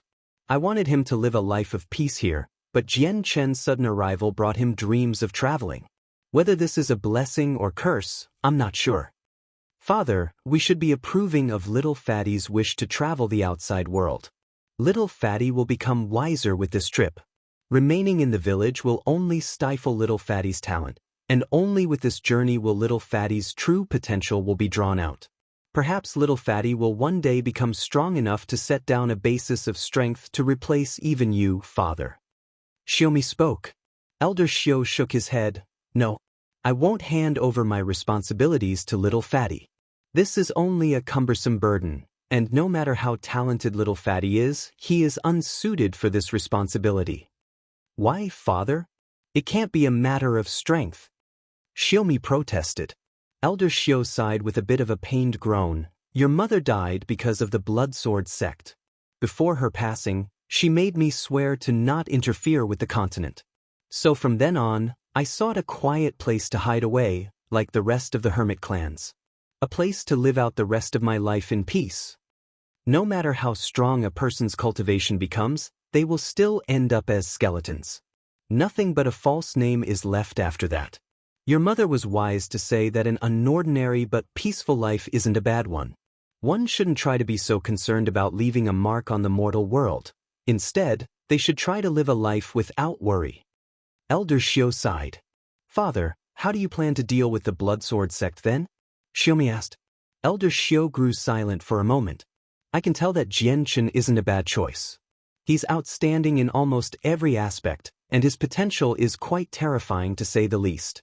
If he's able to become a Heaven Saint Master at that young age, then I can say that he won't be inferior to me in the future. Flying over the mountains, Jianchen carried little fatty through the sky, quickly bypassing the cross mountains. The tiger cub on Jianchen's shoulder had already long since woken up. It glanced around with great bright eyes. Suddenly, the cub let out an excited cry as it unfolded its wings. Leaping off of Jianchen's shoulder, it disappeared into the verdant forests down below. Not even a moment later, it came flying back to Jianchen's shoulder with a fruit in its mouth. Jianchen was rather startled by what the cub did, but he laughed in the end. I had thought that your wings were just for decoration, but it seems that flight with them is possible. That's a first. Little fatty looked at the tiger cub on Jianchen's shoulder. Jianchen, I can tell that this cub is very strong. Is it a Class 5 magical beast already? Correct. It became a Class 5 magical beast cub several days ago. Little fatty, I recall that you've never seen a high-class magical beast before. How were you able to tell the cub's strength? Jianchen asked curiously. Little fatty laughed. At one point Grandpa took me to some strange place where I had to kill all sorts of magical beasts time after time. I'm familiar with a Class 5 magical beast now, so it's only natural that I know how strong it is. At that moment, Jianchen's face grew grim and his body came to a sudden halt in the middle of the air. His face also darkened for some strange reason. The reason for this strange occurrence was because his blood had suddenly started to bubble as if it was boiling water. This abnormality quickly spread throughout his body, causing his body temperature to increase. Jianchen, what's wrong? Little Fatty was at a loss of words. He had no idea why Jianchen was acting this way. Jianchen did not respond since even he didn't know what was going on with his body. It was the first time he had experienced such a sensation. Could there be a problem with the chaotic body? Jianchen thought, but even as he finished that thought, the two sword spirits immediately answered him. Master, the blood within your body has the anti-venom factor from the golden-striped silver snake. This is a reaction caused by that anti-venom. Since the golden-striped silver snake is a rare being, the two sides definitely have an attraction to one another. There has to be one of those snakes nearby. Presumably a strong one, Class 7 magical beast at a guess. Ziying spoke. A change overcame Jianchen's face, but he did not say a second word about it as he immediately left the area. A golden-striped silver snake was extremely strong. It was also hard to come by. He had Little Fatty with him, so Jianchen didn't wish for some sort of conflict to happen. Quickly leaving the Cross Mountains, Jianchen headed straight for Mercenary City without pause. After 2 days, they finally arrived. As soon as he entered the city, Jianchen headed straight to the inn where Wang Yufeng and Patriarch Jetta were residing. Exchanging several words with Wang Yufeng, he introduced everyone to one another. However, he did not divulge Jetta Tai's identity and gave a careless introduction when it was his turn. After the introductions were made, Wang Yufeng and Little Fatty became quick friends. Soon enough, they were laughing and chatting with one another as if they had always been friends. Jianchen took Jetta Tai to another room to talk. After giving several heavenly resources to the tiger cub to let it fall asleep, he said to Jetta Tai, "Come with me to the Cross Mountains." "What? The Cross Mountains?" Jetta Tai cried out loud with great fear. Refusing Jianchen, he said, "Out of the question. That is a forbidden zone to even the strongest of the continent. One couldn't go there unless one was a Saint King." Knowing that Jetta Tai was afraid, Jianchen explained, "Rest assured, we won't be going deep inside. It'll only be the outside perimeter. I know the dangers of the mountains, so we won't be going to our deaths." Knowing that they wouldn't be going to the depths of the mountains, Jetta Tai sighed in relief. "As long as we don't go too deep in and don't cause too much trouble, that's fine. But what in the world are you going there for? There's no time to waste. Come with me for now. You'll understand when we get there." Jianchen placed the sleeping cub on the bed and turned around to leave the room with Jetta Tai right behind him. After leaving the room, Jianchen mentioned to Wang Yufeng and Little Fatty that he and Jetta Tai would be leaving Mercenary City. After that, they rushed to the Cross Mountains. Chapter 634. Meeting another golden-striped silver snake 2 days later in the vast sky above the Cross Mountains, two figures could be seen streaking by at sound-breaking speed. They came to a stop at a nearby mountain peak. "It should be near here." As his robes flapped around due to the rapid winds, Jianchen spoke in a serious voice while his eyes scanned the ground with rapt attention. Jetta Tai was wearing a white robe as he floated right next to Jianchen. An elegant aura pervaded his body as his bright-spirited eyes looked all around. "Jianchen, what are you planning on doing here, killing a strong magical beast?" "There's a rather strong golden-striped silver snake nearby. I wish to see if we can make it submit." Jianchen softly replied. At the mention of a golden-striped silver snake, Jetta Tai's expression froze with shock. A golden-striped silver snake is considered a part of the royal family of snakes. They're a rare breed even on the continent, and even in the historical past, they were said to be extremely strong in battle. Their venom is said to be extremely toxic, perhaps one of the top 3 most venomous. Dealing with one is no simple task, let alone trying to make it submit. Unless you find one in its childhood, it'll be unwilling to submit to you thanks to its sentient nature. Jianchen was more than aware of the logic that Jetta Tai spoke, but he nodded his head after some thought anyways.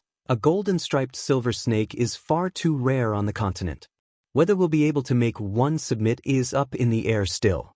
"Jetta Tai, you stay here and keep guard. I'll find its nest and call out to you if I require help. Don't be reckless. The venom of a golden-striped silver snake is extremely potent. Not a single antidote in this world would be able to cure it. You might have a strong body, but you haven't even grasped the powers of space. If you met a Class 6 magical beast, there's no way you'll be able to deal with the venom it spits out. If that venom hits you, that'll be trouble. Jedi spoke in a grim manner. Although he was extremely displeased with becoming a lackey for Jianchen, Jedi was a far-sighted person. He knew that Jianchen's talent was absolutely terrifying, and if he continued to follow him, there would perhaps be exceptional rewards for him in the end.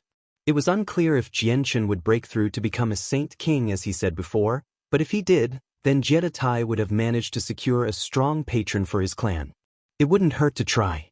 I've a way to protect myself from its venom after all. Jianchen carelessly replied. Since he had managed to form the 1,000 immunity long ago, his chaotic body naturally benefited from its strong anti-venom property. Jianchen left Jedi to stand guard while he went off by himself to look for the lair of the golden-striped silver snake. Jianchen could also use his presence and bubbling sensation of his blood to search the surrounding 10 kilometers for the snake. Soon enough, he finally ended up at a mountain ridge 10 kilometers away. With his presence surrounding the entire area, Jianchen found a hidden hole. His presence infiltrated the depths of the cave, but he didn't discover any signs of the snake inside. It's without a doubt worthy of being a Class 7 magical beast. Jianchen muttered. His figure dropped down from the sky to reach the cave. He slammed the stone hiding the hole into pieces before striding in. The depths of the cave were extensive with plenty of curving passageways. The interior was also very dark. One wouldn't even be able to see their own hands in front of their faces. However, it bore no problems to Jianchen, who could see clearly in the cave as if it were day. Following the passageway for 100 meters, Jianchen finally arrived in a 1,000-meter wide cave. The walls of the cave were scattered with fist-sized night pearls. They lit the cave with a soft white light, giving it the feeling of nighttime.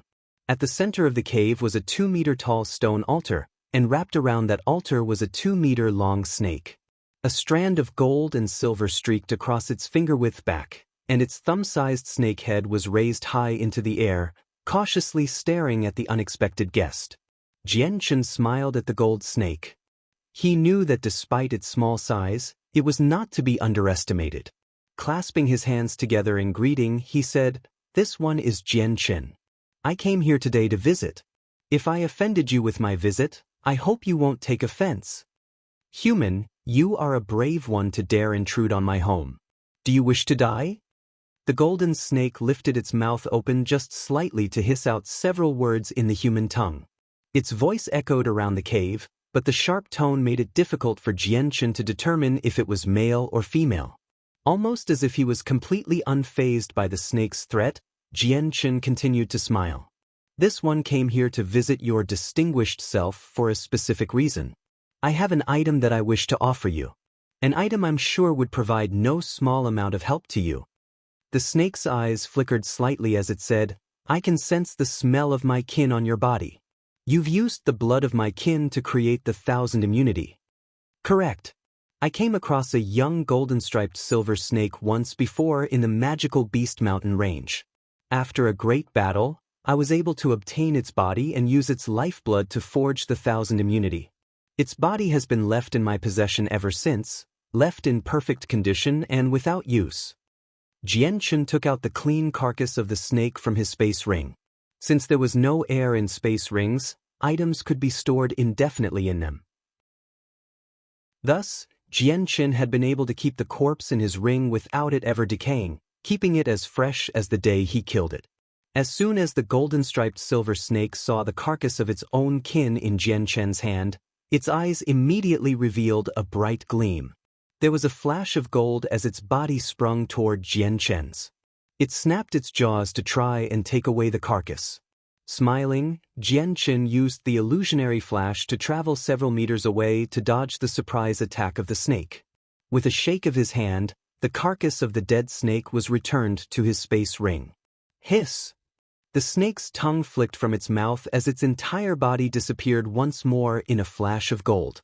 It shot toward Jianchen again. Its mouth opened wide to show off its sharp teeth as if to tear away Jianchen's throat. Allowing the chaotic force to cover his body with a single thought, Jianchen made use of the defensive might of the chaotic body to form a fist with his hand. He then punched the snake head-on. Bang! There a muffled sound appeared when the fist connected with the snake. The entire cave shook unsteadily from the power, but Jianchen's fist remained unharmed. The snake, on the other hand, was sent flying away. It smashed against the wall behind it, leaving behind a giant crater. After this single exchange, the golden-striped silver snake realized that Jianchen would not be as easy to deal with as it initially thought. Floating into the air without a problem, the snake glared at Jianchen with venomous eyes. You might not be weak, but you are still no match for me. Hand over the body of my kin to me, or face death. Jianchen tried to shake the numb feeling in his right arm. He was slightly shocked at the defensive might the snake boasted.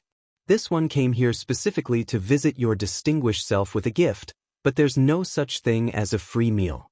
I cannot give the item to you so freely. Then what is it that you wish to take from me? The snake questioned. I want you to follow me for 10 years. I'll give you the item after that period of time.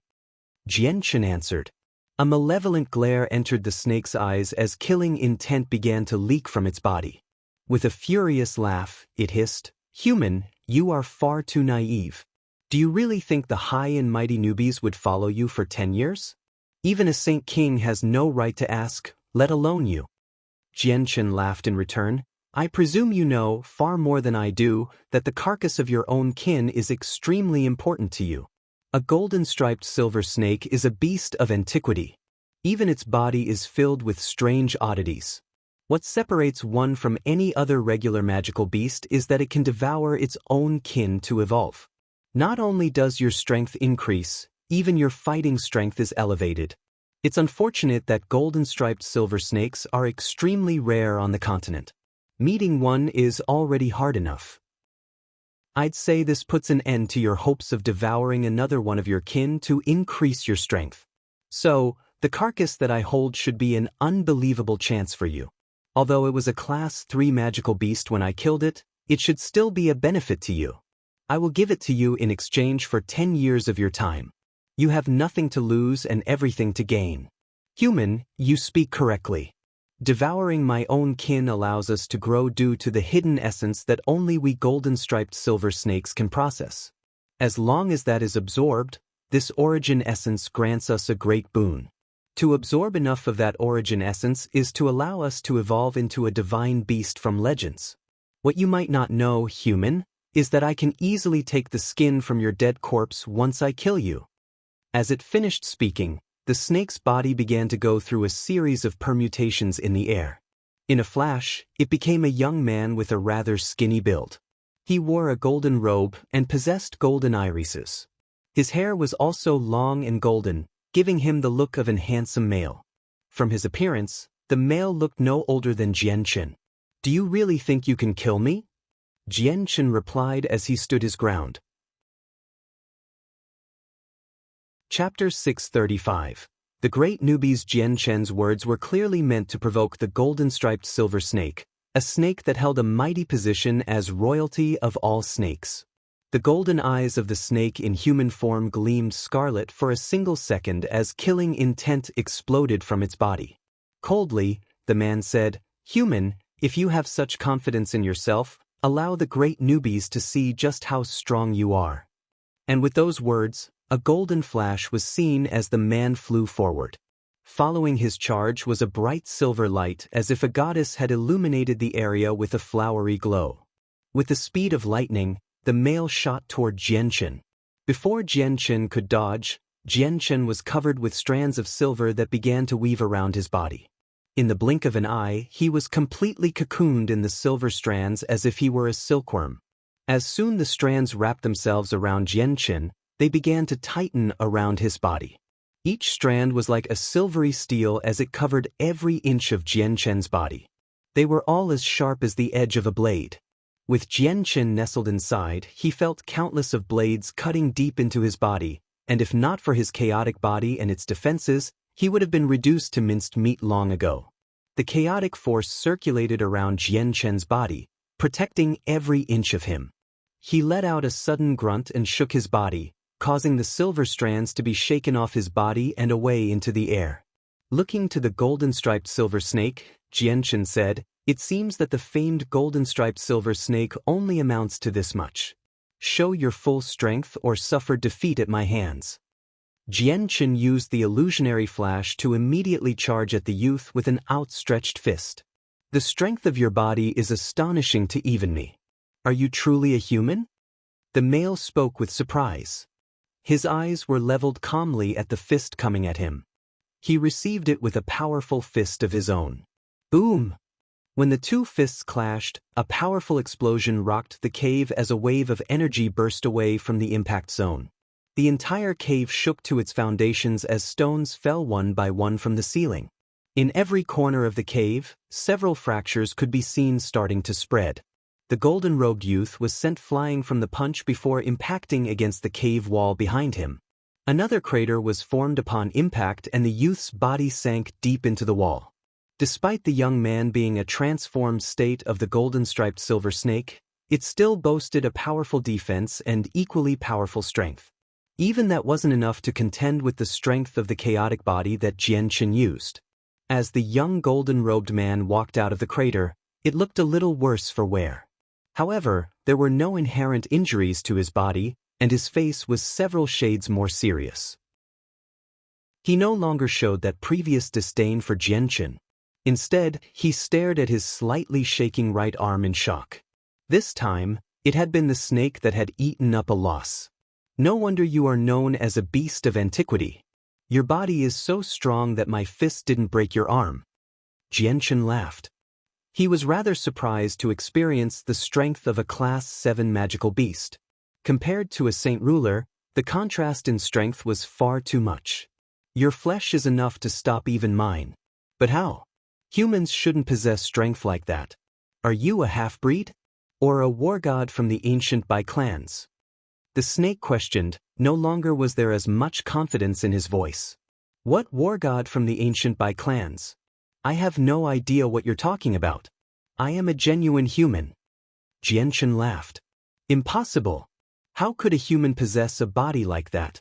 It's stronger than even the flesh of a magical beast." The snake snapped unconfidently. Quirking his lips, Jian Chen replied, "How about it then? Why don't you think over my previous suggestion? Follow me for 10 years and I'll give you the carcass of your kin. That's the only way you'll be getting it since you have no way of killing me." The snake's face grew darker and darker the more it listened to Jian Chen. "Wishing for the great newbies to follow you for 10 years is no easy task. The battle has only started. Even if your body is strong, I still have plenty ways of harming or disposing of you. Is that right? Then please allow this one to experience your guidance." Jian Chen laughed. Using the illusionary flash to get close to the snake, Jian Chen brought forth a tremendous amount of chaotic force into his fist and slammed it onto the male's chest. Following the wake of his fist was a series of ripples in space itself, showing just how strong the punch was. After experiencing a loss the last exchange, the snake knew just how troublesome Jian Chen's fist was. He no longer wished to take it head-on. Using the powers of space to travel behind Jian Chen, a flash of golden scales could be seen covering the male's right fist. Forming a claw with it, the snake flashed forward to grab Jian Chen's back. PFT. As soon as the sharp claws of the male's hand made contact with Jian Chen's chaotic body, they were stopped. The tips were unable to penetrate Jian Chen's skin. It was almost like there was some sort of energy blocking them, causing the male to be unable to move any further. A brilliant gleam entered Jian Chen's eyes as he swallowed another burst of chaotic force from his dantian. A burst of energy flew forth from his body as wildly as a rampaging horse. He moved his hand to slam the 5 fingertips of the male whose claw was touching him. The male trembled briefly before he took back his claw hand with lightning-quick speed. There was a slight aching pain from his fingertips, causing the male to feel alarmed. He knew that this feeling meant his finger bones had been broken. What power is this? How is he so strong? Perhaps he really is a war god from the ancient Bai clans? Aside from the war gods, no other human could possibly have such strength or power.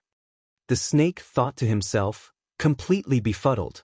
Unwilling to give the golden-robed male any more time to think, Jianchen flew forward. His fist moved through the air to deliver yet another stunning strike. However, the male used the powers of space to escape 10 meters away, gain some room, but his actions had been predicted by Jianchen. He used the illusionary flash to arrive in front of the male with his fist still traveling unimpeded. A crimson light entered the golden irises of the male. Unable to dodge, its only option left was to take the blow. With his arms an equal distance apart, the energy of the world began to gather in between the open space of his hands. Strand by strand, a mysterious power began to gather from the surrounding world into the center of his hands. He then pushed the mysterious power toward Jianchen's incoming fist. Chapter 636. The penultimate compromise. The golden-robed youngster's worldly energy-filled fist clashed with Jianchen's chaotic force-filled fist, but not a sound could be heard. Instead, a tremendous wave of energy splashed out and ravaged the area. The cave itself collapsed, reduced to rubble. With the cave falling apart, pieces of the mountain came crashing down from the ceiling. With dust and stone everywhere, the visibility was reduced to nothing. There were practically no footholds for the two combatants to stand, leaving them with no other choice but to fly. Holes, that traveled so deep they disappeared into an abyss, littered the area because of the destruction they caused. The night pearls that had adorned the walls of the cave had long since been reduced to dust, leaving the area in perpetual darkness. A faint cyan glow surrounded Jianchen's body, a sign of the wind element being used. The wind allowed his body to fly up into the air. At the same time, the origin energy of the sword spirits manifested in his hand. It formed a 20-meter-long spirit sword that he used to cut apart the remnants of the cave ceiling to get a clear view of the sky. Similarly, there was golden glow around the other male. Turning back into a 2-meter-long golden snake, it flashed into the air in a golden blur, and broke straight through the cave ceiling to reach the open sky above. After freeing himself, he turned back into his human form. In just a few seconds, Jianchen and the golden-robed male had gone from a fight in the cave to a fight in the sky outside. Far below them, the previously giant mountain sank down into itself. The forest was ravaged several dozen kilometers around the cave as if doomsday had struck. A white figure watched the spectacle in the sky from far away.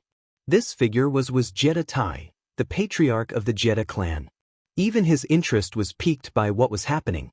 That golden-robed youth has the aura of a magical beast to him. Perhaps it's a Class 7 magical beast that can take human form? If it's a Class 7 magical beast, could it possibly be the golden-striped silver snake? The patriarch wondered aloud to himself, full of curiosity. The golden-striped silver snake was an extremely rare beast on the continent, and the patriarch had only heard about them even though he had lived a long time. He had never seen one in real life until today, and it was a Class 7 one too. If it's a Class 7 magical beast, then a saint ruler could use the powers of space to avoid the venom it spits out, but even against a Class 7 golden-striped silver snake, that would no advantage at all. The snake is still a strong one even without its venom. Is Jianchen even capable of fighting one? Jetta Tai muttered with furrowed eyebrows. A Class 7 golden-striped silver snake was something that gave him a tremendous headache. When he thought about how immense Jianchen's bodily strength was, the patriarch felt a little relieved. But Jianchen himself is a unique person as well. His defenses are an absolute abnormality, and even my strongest blows were unable to leave lasting injuries. I can see that this golden-striped silver snake has reached the 6th heavenly layer. It will be hard for it to hurt Jianchen, but still, stories of meeting a Class 7 golden-striped silver snake would be taken as the ravings of a madman. Countless of kilometers away, Jianchen and the golden-robed man stood an equal 100 meters away from one another in the sky. Jianchen had a very calm look on his face. The other male was staring at Jianchen with a rather grim but concentrated look. This Jianchen in front of him was a hard enemy to fight. Although the snake himself was a very strong creature with equally strong defenses, he found it very difficult to strike down this foe to take the carcass of his dead kin. What gave him the biggest headache was the fact that Jian Chen had managed to gain the 1000 immunity, making him immune to even his venom. A Class 7 magical beast was far stronger than a Class 3 magical beast, but the venom was still unable to harm Jian Chen. You should understand by now that you cannot kill me, nor can you steal away what I own. The only way to earn it is by following me for 10 years. 10 years is nothing to a being like you. It's an infinitesimally small loss with extremely huge returns. Take your time to consider it. Jian Chen goaded. Growing silent, the golden-robed man stared ahead with bright eyes that gave no hints to what he was thinking. After waiting for some time, Jian Chen said, "I have very little time to waste around here. I'll give you a few more moments to think. If you're still unwilling, I'll be taking my leave with this item, taking away your only chance of earning this treasure. If I step back into the human world, you'll be hard-pressed to find me." The fists of the golden-robed man clenched as hints of scarlet entered his eyes. Just faintly, a strong urge to kill could be felt radiating from him. Sensing the killing intent of the snake, Jian Chen sneered, "I know that your true strength isn't just this, but you've experienced how strong my body is firsthand. You cannot kill me. You cannot wound me. If I wish to leave, you have no way of stopping me, and to reinforce the matter, I've another strong companion nearby. Human, I am a being of the magical beasts. Would my travels with you in the human world not cause you to fear the troubles that accompany me?" The male spat. Shaking his head, Jian Chen replied, "There are plenty of magical beasts living in the human world. Many of them are strong. I know there is a treaty between the strongest of the human world with your magical beast clans, but this only applies to those of the Gilligan clan. You aren't of the Gilligan clan, so there would be no trouble for you to travel in the human world. You know quite a bit of information, but how did you come to know that I'm not of the Gilligan clan?" The male asked. Smiling, Jian Chen replied, "The strongest that humanity has to offer has prohibited Class 7 magical beasts of the Gilligan clan from stepping beyond the Cross Mountains. You're a Class 7 magical beast, yet you live so close to the exterior of the mountain range. Furthermore, you fought with me without worrying about humans coming after you. I could tell from that you're not of the Gilligan clan. To ignore these hints would mean I, Jian Chen, am an ignorant fellow." "You speak correct. I am not of the Gilligan clan." At the mention of that clan, the golden-robed man had a look of disdain enter his eyes. The Gilligan clan is nothing more than a chess piece placed on the Tianyuan continent from the Divine Beast continent. How could I, the great newbies, be a chess piece for another? The male pridefully stuck out his chest. Jian Chen refrained from smiling when he heard how the snake referred to itself. The snake in front of him was clearly a prideful one. Similar to the aristocratic sons of nobility, but instead of being proud of being rich, the snake was prideful of its strength and its heritage as a beast of antiquity. "We've already gone past the time limit. What is your decision?" The snake grew silent. He was an inherently prideful being. He felt it beneath his station to work as an attendant to another, but he desperately coveted the dead corpse of his own kin. He knew that if he could absorb the origin essence, he would be able to grow much stronger, which made it difficult to give up on the idea. "Very well, human. You win. I, the great newbies, will travel with you for 10 years. Once those 10 years are up, we will have nothing to do with one another." The male compromised. Since the carcass of his dead kin was far too important, he would not refuse the offer. "Good, that's settled then." Jian Chen smiled happily. A Class 7 magical beast as a new entree to his ranks would tremendously increase the strength of the Flame Mercenaries. Even the sect of Dragon and Tiger would be completely intimidated by one. Let us make one thing clear first. In our 10 years together, I will not do any heartless tasks or anything that I am not willing to do. The male spoke.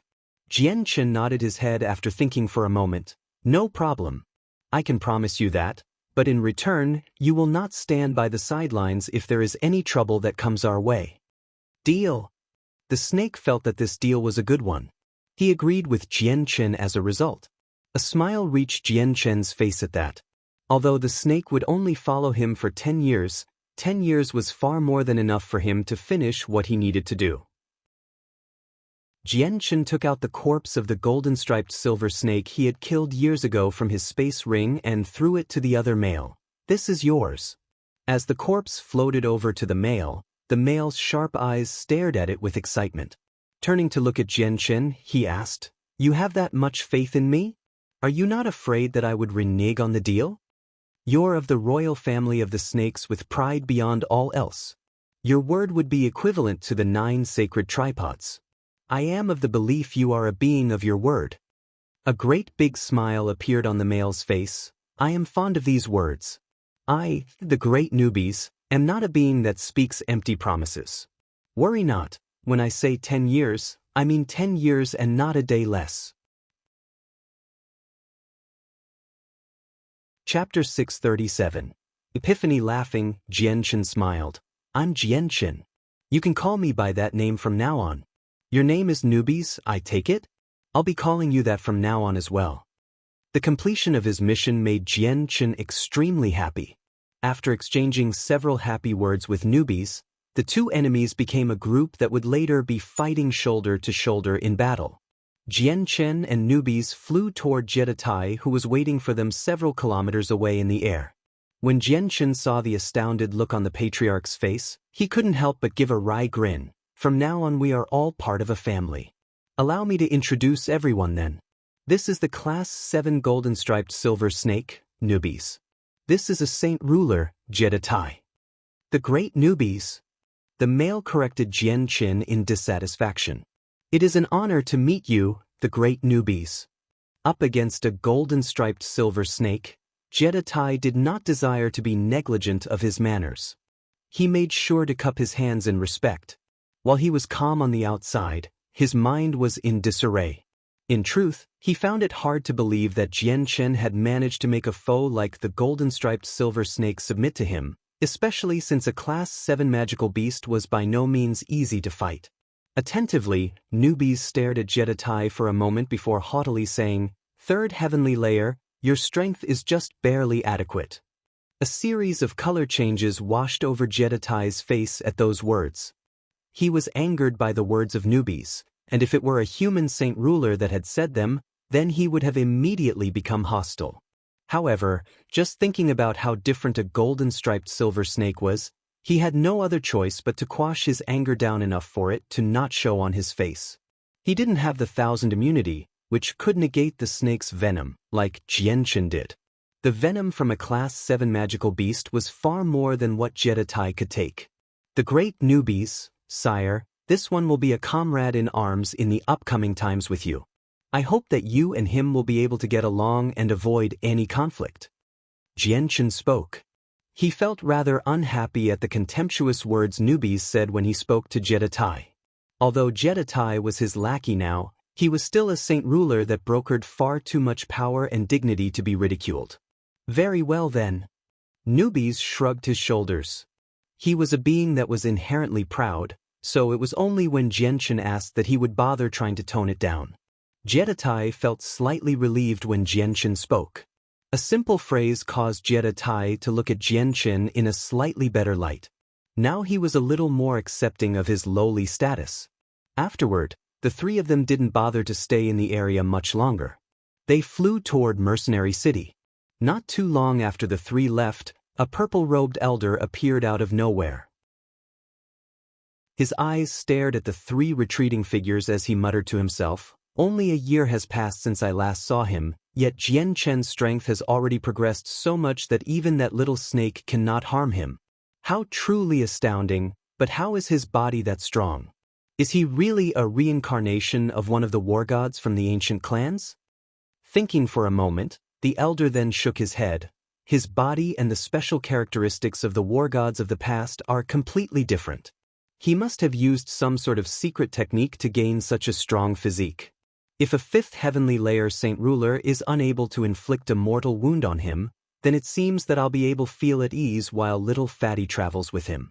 He will be able to achieve the goals I have for him soon enough, I hope. At this, the figure of the elder gradually faded away from the world. In the end, his body could no longer be called the body of a human. It was more like a construct made from the powers of the world. For 2 days, the 3 men traveled back to Mercenary City in a hurry. However, only Jiedatai and Jianchen had entered the city while newbies stood 1,000 meters away from the barrier. Mercenary City prohibited any high-class magical beasts from entering. It only allowed mounts free entry. Jianchen was worried something had happened back at home since his half of the jade slip had broken. Thus, instead of staying in Mercenary City for a moment longer, Jianchen directed Little Fatty and Wang Yufeng to hurry out to regroup with newbies. As Jianchen approached newbies once more, the snake gave a sudden start. Both of his eyes swung to the tiger cub that was resting on Jianchen's shoulder with a look of absolute shock. I am H-. Impossible. It has appeared once more in this world. As soon as he saw the tiger cub, newbies immediately cried out without a single bit of his previous regal dignity to be heard.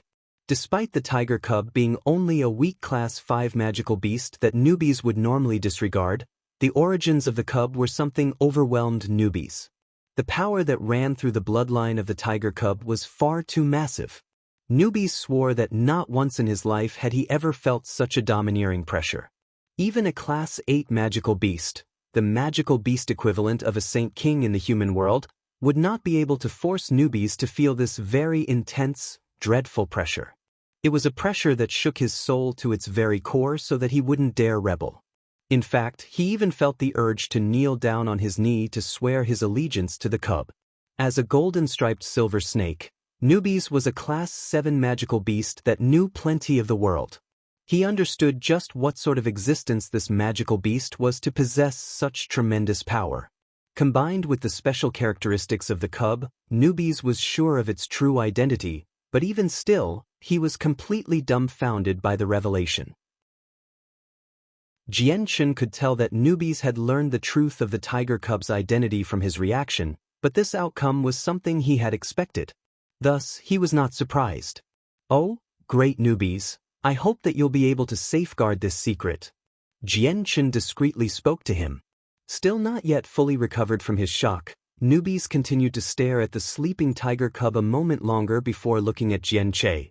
"Jianchen, does this mean you know its identity?" Jianchen nodded his head, but the proximity of Jiedatai, who was carrying Wang Yufeng and Little Fatty, made Jianchen pull Newbies away before he whispered, "Great Newbies, the winged tiger god is a divine beast of antiquity.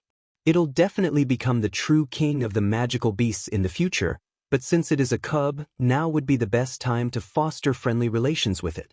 This for you is a great opportunity. I believe you understand just how terrifying the winged tiger god is." Newbie's eyes filled with a bright light while he clenched his fists. He wasn't an ignoramus. Jianchen's words left him to ponder to himself even more than before. He knew that this was a once-in-a-lifetime event that he couldn't possibly hope to miss. The strength of a winged tiger god was something that far surpassed any human he knew of. In the case that the winged tiger god matured fully, not a single force in this world would be able to stop it. "Worry not, I know what must be done." Newbies reassured Jianchen. Letting out a sigh of relief, Jianchen smiled. "Let's go then." Afterward, Jianchen and the others traveled toward the Qinhuang kingdom. Newbies had been very quick to regain his regular calm, but every so often, as they traveled through the sky, his eyes could be seen lingering on the tiger cub with a hint of fear. Newbies' earlier loss of composure had been noticed by Jiedatai. He now kept his eyes on the tiger cub on Jianchen's shoulder. He had noticed the cub earlier but had took it to be a small cub that Jianchen was fostering. Thus, he didn't bother wasting any thoughts about it, but Newbie's reaction made him realize he was a bit too hasty when he made his evaluation. What history does this magical beast youngling have to cause an ancient beast like the golden-striped silver snake to be at a loss like this? Jiedatai thought to himself in curiosity, wondering what the tiger cub was. As Jianchen and his entourage were en route to the Qinhuang kingdom, the stalwart middle-aged man from last time was seated in yet another private room of a building in a first-class city in the kingdom closest to Mercenary City. Right in front of him was the same old man that had greeted him last time. "Respectful sir, there was an important message that had to be reported straight away." Our spy has made a concise report that Jianchen has left Mercenary City. He is traveling in the direction of the Qinhuang Kingdom. According to what we know, the Qinhuang Kingdom most recently gained another imperial protector that goes by the name Jianchen. It would be my guess that they're the same person. The elder informed the man. A brilliant light entered the seated man's eyes as he said, "This information isn't half bad. You've done well. Take this. Consider it your reward and the surplus a bonus." Throwing down an exquisite space ring onto the table, the man left the room. After 2 days' worth of traveling over thousands and thousands of kilometers, Jianchen's group finally managed to make it to the edges of the Qinhuang Kingdom. Without any time to rest, the group headed for the palace. Unbeknownst to them, an extremely faint image floated several thousand meters overhead, looking down on the group. This image looked similar to the middle-aged man, but his face was extremely sinister. "Winged Tiger God, I finally found you," the man excitedly spoke. Chapter 638. The Return. The middle-aged man's eyes lingered on the winged tiger cub on Jianchen's chest. As big as the continent was, he had been able to learn of the winged tiger god by accident, causing him to feel extremely excited. Half a moment later, the middle-aged man tore his eyes away from the tiger cub to look at the gold-cloaked newbies. As soon as newbie's figure registered in his eyes, the man let out a small start. That's newbies. Why is an ancient beast like him following this group? For a moment, the man pondered to himself. With his strength, he has surely sensed the bloodline of the winged tiger god. He's made his choice to help the winged tiger god mature to adulthood, it seems. Pity. This choice will only lead him to the road of death. How unexpected to see a Class 7 golden-striped silver snake and a saint ruler following Jianchen around. I could kill them, but that'd alert the saint rulers in the Qinhuang Kingdom. With how close Mercenary City is, if one of their strongest found out that I've entered the human world, that'd spell the end for me. I'll have to retreat for now. Bah, I'll let you live another day. The man thought to himself before his transparent image began to fade away from its spot and then out of sight. Jianchen and the others remained completely oblivious to the fact that they were being followed. Traveling toward the palace, the group then soon arrived at the entrance. At Jianchen's command, everyone landed on the ground and strode into the palace. As an imperial protector, Jianchen was a figure that was known to everyone. Not a single person moved to stop him. They instead bowed from their waists while they stood off to the side. Simultaneously, 4 enormous bursts of energy resonated from within the palace as if 4 ancient beasts had awakened from their slumber. The entire area was filled with this aura, almost freezing time itself. 4 figures could be seen flying from each corner of the palace into the air above, and behind them, a crack in space itself could be seen. It was as if they were traveling within space instead of air. With unbelievable speed, the 4 figures surrounded Jianchen and the others. Jianchen pays his respects to the 4 seniors. Jianchen spoke with a calm smile to the ones around him. Since he knew that these 4 were the imperial protectors of the Qinhuang Kingdom and were saint rulers, he could speak without fear. In fact, he even knew 2 of the 4 already. "Jianchen, it's you." One of the middle-aged men spoke in surprise. Turning his eyes to the golden-robed newbies and Jeditai, his eyebrows furrowed together. "Jianchen, who are these 2? With his strength, he could sense that the 2 figures in front of him were also saint rulers. "Seniors, these 2 are Jeditai and newbies, 2 good friends of mine," Jianchen explained with a smile. The 4 imperial protectors looked on in uniform shock. They couldn't believe what Jianchen had said. They would never have thought that Jianchen would have yet another 2 saint ruler friends. This was a strength that even the Qinhuang Kingdom valued greatly. "The great newbies." Newbies argued in annoyance. "Hee, oh, great newbies, you are truly so great.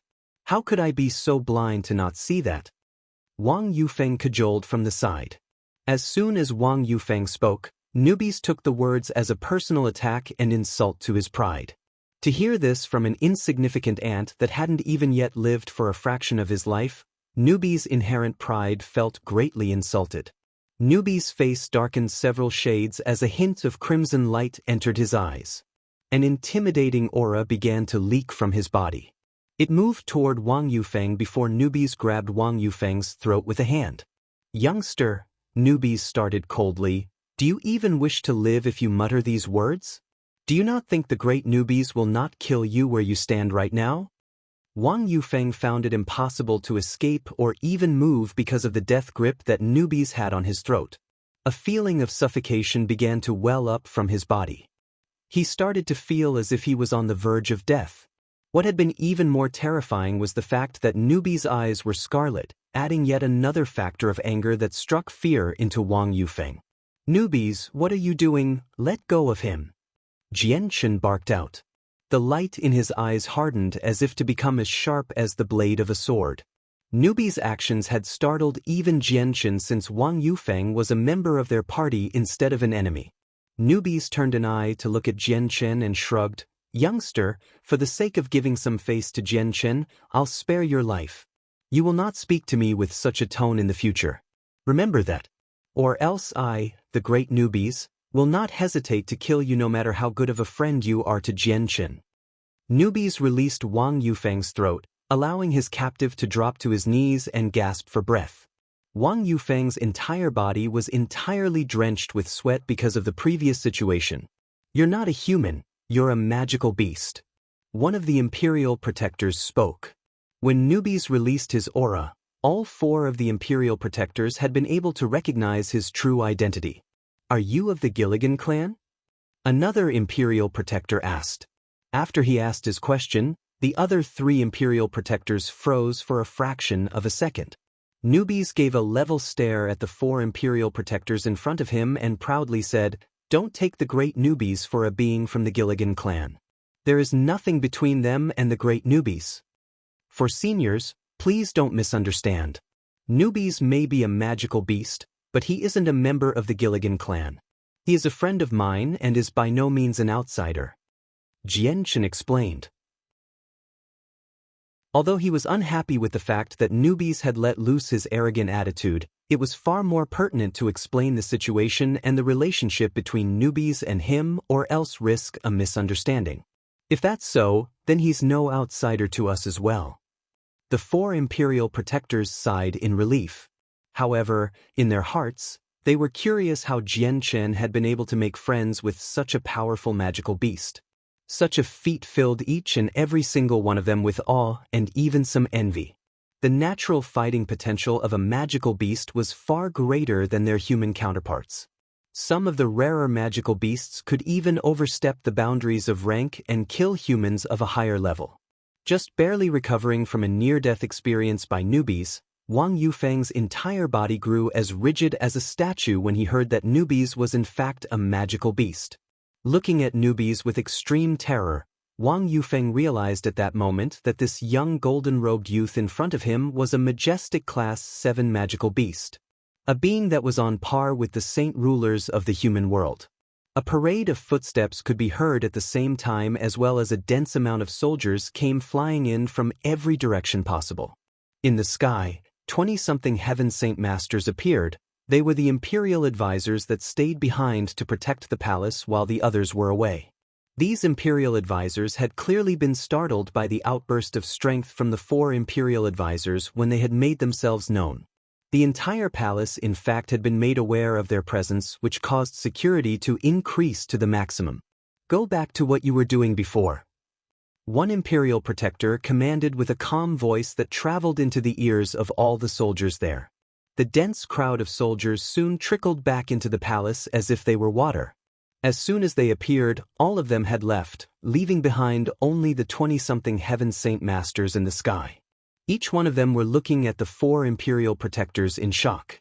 The 4 Imperial Protectors were generally hidden within the palaces cultivating. They'd only leave the palace once every 10 or so years to get some exercise, but to have all 4 of them appear at once was an extremely surprising sight. "We pay our respects to the Imperial Protectors." The Heaven Saint Masters bowed respectfully. One of the Imperial Protectors waved his hands and replied, "You may leave." "Yes." The 20 Heaven Saint Masters replied before glancing curiously at the entourage behind Jianqin. Silently withdrawing, each one of them was extremely curious despite their calm demeanors. These strangers had been enough to startle even the 4 imperial protectors. This meant that these strangers were definitely important people. Jianqin, I heard that you came across some trouble while in Mercenary City. Although we wanted to help you, the Qinhuang Kingdom was facing some dangers that we had to address. Thus, we could spare no time to help. We hope that you won't take offense to that. An imperial protector apologetically smiled at Jianqin. It didn't matter if it was the feat Jianqin had accomplished back in Mercenary City or the fact that 2 saint rulers were traveling with him, the 4 of them couldn't risk mistreating Jianqin right now. A great big smile appeared on Jianqin's face before he began to make conversation with the 4 imperial protectors. After several words, he got to the main problem at hand. Seniors, something is happening back within my homelands, so I must hurry back there right away. If we may speak another day. That's fine, we won't take up Brother Jianqin's time any longer if that's the case. Afterward, Jianqin and the 3rd prince, Qin Ji, managed to say their goodbyes. Then the 4 imperial protectors led Jianqin's group to the space gate where they would leave the kingdom from. Chapter 639. The leaking of the tungsten alloy deposit. The imperial advisors had made the preparations for Jianqin's group to travel to the heavenly kingdom via the space gate some time ago.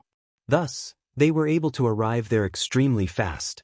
As soon as they stepped through the gate, Jianqin's eyes swept the area only to realize that the palace was still the same as it always was.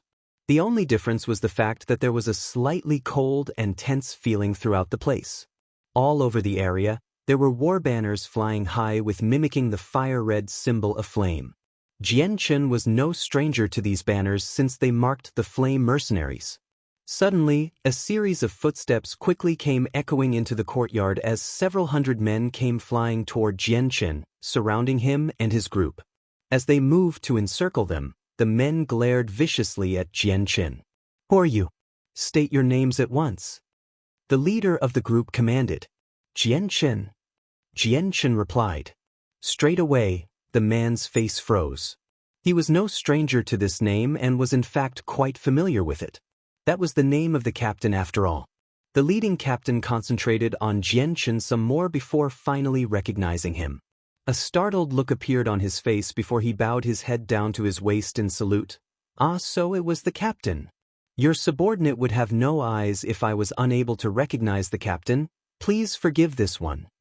The people around the captain recognized Jianqin by this point as well. An immediate change overcame each and every single one of them, causing them to bow. "We pay our respects to the captain." Several hundred voices called out at once, breaking the monotonous silence in the palace. Hence, the entire palace now knew that Jianqin was here, causing everyone to file toward his position. A faint azure glow made itself known as a young figure in white flew toward Jianqin. When he came to a stop in front of him and saw Jianqin's face, the figure smiled widely. "Jianqin, you're finally back. Any longer and I would have gone out to look for you." This youth was Ming Dong. "Jianqin, you're back. Brother, you've come back." At the voice of Ming Dong, the voices of 2 women rang out. It was Yu Yu, Huang Luan, and Bai Lian that came rushing toward Jianqin with joyous expressions. All of the higher-ranking members of the Flame Mercenaries gathered in the interior of the palace, so in no time at all, the empty space was quickly filled with people. Jianqin gave several words of greeting to everyone before he was guided into the grand halls. This specific hall was the hall where the nobles of the old Heavenly Eagle Kingdom had conducted business relating to the kingdom, but since the Flame Mercenaries had taken up residence, it had been repurposed and renamed to the Flames Hall. Jianqin was seated on top of the golden throne in the middle of the hall with newbies, Jetta Tai, Wang Yufeng, and Little Fatty standing by his side without a word to say. Little Fatty was looking around filled with great curiosity. He had only just started to travel the continent, so every single thing he saw in this strange world was a new wonder to marvel. Beneath Jianqin and them were the Heaven Saint Masters, Ming Dong, and the others of the Flame Mercenaries standing together. Jianqun gave a cursory look around as if preparing to say something. He then started off with an introduction of Jietai and the others, but he only gave a brief introduction of their backgrounds. He did not mention how strong they were. After the introductions were finished, Jianqun wasted no more words. He immediately got to the crux of the problem. Taking out the crushed jade piece he had in his space ring, he asked, "What was so serious for you to call me back using the twin jade stones?" "What else but about the tungsten alloy?" "Jianqun, half a month ago, news of the vein was leaked to the world. The fact that the flame mercenaries are harboring a vein of tungsten alloy is making its way around so fast that everyone knows about it." Yu replied. Jianqun smiled. "Paper can't resist being burned by fire. News that the tungsten alloy would be leaked was within my expectations, but I didn't think it'd be revealed so quickly. What plans have the ones that know about the tungsten alloy made so far? Ever since we garrisoned the flame mercenaries here, the strength of the 7 factions grew dramatically, especially with the Qinhuang kingdom as support, but the surrounding kingdoms have grown jealous. While they haven't made any open plans just yet, there is still one problem. The sect of Dragon and Tiger. Bai Lian explained. She and Yu were very capable of managing the flame mercenaries, so Jianqun had left the group in their care while he was away. While there were plenty of strong individuals in the flame mercenaries where even Heaven Saint Masters were abundant, strength was not a decisive factor in regards to management. What was important was not talent and cultivation, but a sharp mind and intelligent soul. At the mention of the sect of Dragon and Tiger, a furious glare entered Jianqun's eye. He could still remember the saint ruler of that sect had done to him, and he would never forget it either. Does the sect of Dragon and Tiger hope to seize the tungsten alloy? Jianqun asked with an increasingly colder glare. If it were before, the sect of Dragon and Tiger would have brought a great deal of pressure onto him. However, right now, the saint ruler posed no problem at all to him. Yu nodded. Correct. They want their portion of the soup, but their appetites are far too large. They've demanded 2/3 of the deposit. Naturally, we refused. Maybe it's because they fear the Qinhuang kingdom, but they didn't do anything after our refusal. They instead gave us 7 days to think it over. Brother, the sect of Dragon and Tiger want to see just how the Qinhuang kingdom will treat this affair. We've already made a detailed report on the strength of the sect of Dragon and Tiger compared to our flame mercenaries. We've concluded that our flame mercenaries don't have the power to refuse them. I'm afraid that if the Qinhuang kingdom doesn't partake in this, then the sect of Dragon and Tiger will simply take the deposit straight from our hands. Bai Lian spoke. Bai Lian is right, Jianqun. Our only guarantee to the deposit is if the Qinhuang kingdom helps us. Our only connection to them is through you, and with how there's no time to lose, we had no other choice but to call you back using the twin jade pieces. Yu gave her input with a serious voice. This matter with the sect of Dragon and Tiger had given her a tremendous headache. How many days has it been since they gave us 7 days? Jianqun asked. It's been 6 days already. Tomorrow is the very last day. Ming Dong grimly answered. A cold sneer appeared on Jianqun's face at that response. If that's the case, then we'll just wait for the sect of Dragon and Tiger to come. There's no need for everyone to worry. I'll handle the matter myself. Everyone had let out a sigh of relief when Jianqun replied. They did not doubt in his words at all. Even those not of his inner circle knew of his other identity. He was the imperial protector of the Qinhuang kingdom, one of the 8 great empires. Just how could a person like that give his word so easily without the strength to back it up? With the problem regarding the sect of Dragon and Tiger resolved, everyone split up at the suggestion of Jianqun. Soon enough, the grand halls of the palace became eerily empty with only a scant few people remaining. Standing up from his throne, Jianqun looked to Ming Dong and then the rest. In the months they had been apart, Yu and Bai Lian both were the most fatigued-looking of the group. The past several days of managing the mercenaries must have taken a considerable amount of energy from them. To apologize, Jianqun gave a small smile. Lianer, the past few days must have been hard on you. Perhaps I shouldn't have thrown such a burdensome task to you too. I can tell that you two are far more exhausted than when I last saw you two. Bai Lian gave a sweet smile in response to him. Brother, don't worry about me. The Flame Mercenaries is just at the developing stage since it only recently was formed, so there's lots to do. It should become easier with time. I'll be sure to find some people who are adept in management and are trustworthy. With such people around to help, that'll alleviate some of your pressure. Jian Chen proposed. Brother, I've already considered finding someone. There's quite a number of people I think would be good at managing others. Zhang Tian in particular. Bai Lian replied. Zhang Tian.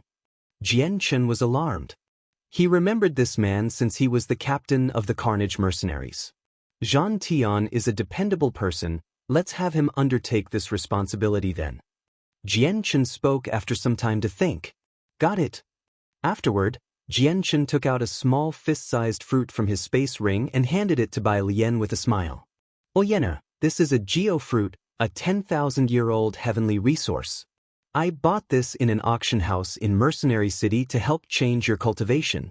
Once you eat this fruit, your body will become extremely suitable for cultivation. In the future, you'll find almost no obstacles in your path. Brother, you must have spent so much money for this. Bai Lian was deeply moved. Her eyes stared at the geofruit in front of her with a slight hint of tears starting to form. Unable to stop himself from smiling, Jian Chen replied, Money is of no concern. As long as it'll benefit Liener, then all the money spent is worth it. From the side, newbies stared at the geofruit in Jian Chen's hand, using a 10,000-year-old heavenly resource to change the body of an ordinary person. What a spendthrift you are. This is a treasure even saint rulers use to prolong their lives. Jian Chen, let's make another deal. If you give this geofruit to me, I'll follow you around for another 3 years. In the human world, the geofruit was a treasure, but it wasn't extinct. Every year in Mercenary City another heavenly resource of the same level would appear, but as a magical beast, newbies couldn't simply walk into Mercenary City.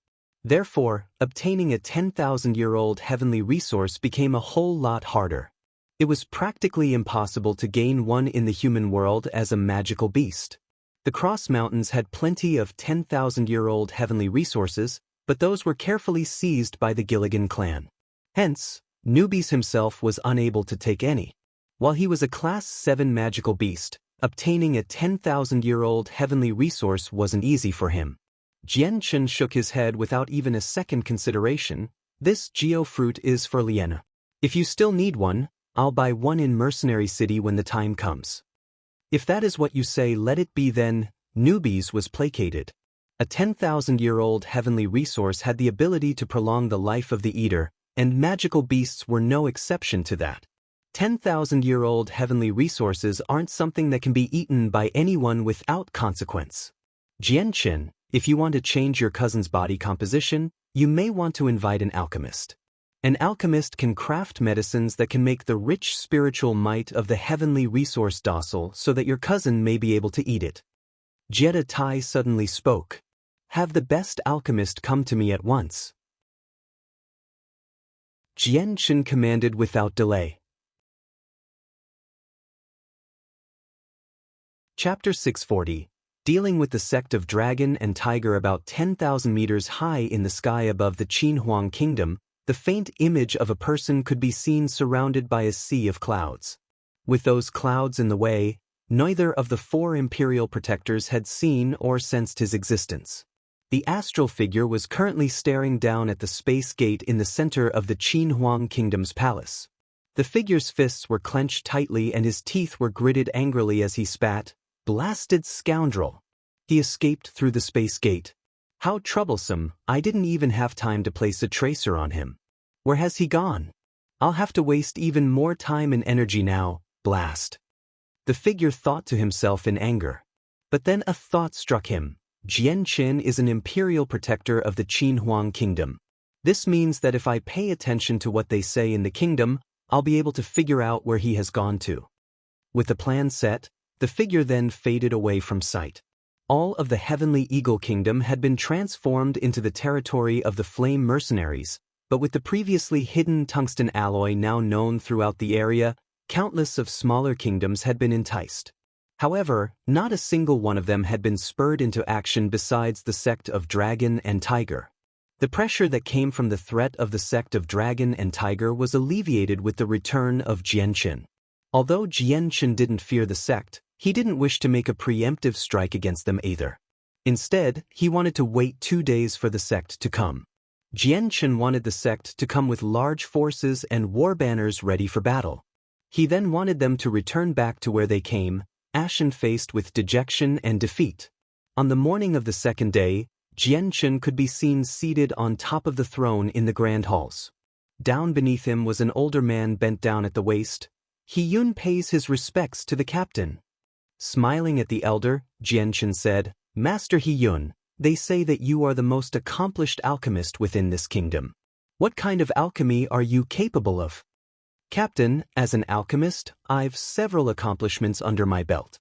As long as I possess the ingredients, I am capable of concocting many different high-leveled pills." He-Yun respectfully answered. He knew that the young person in front of him was the leader of the Flame Mercenaries. The person who the 7 factions of the defunct Heavenly Eagle Kingdom swore allegiance to. "I've a single 10,000-year-old heavenly resource. Master He-Yun, would you be able to process it into a pill?"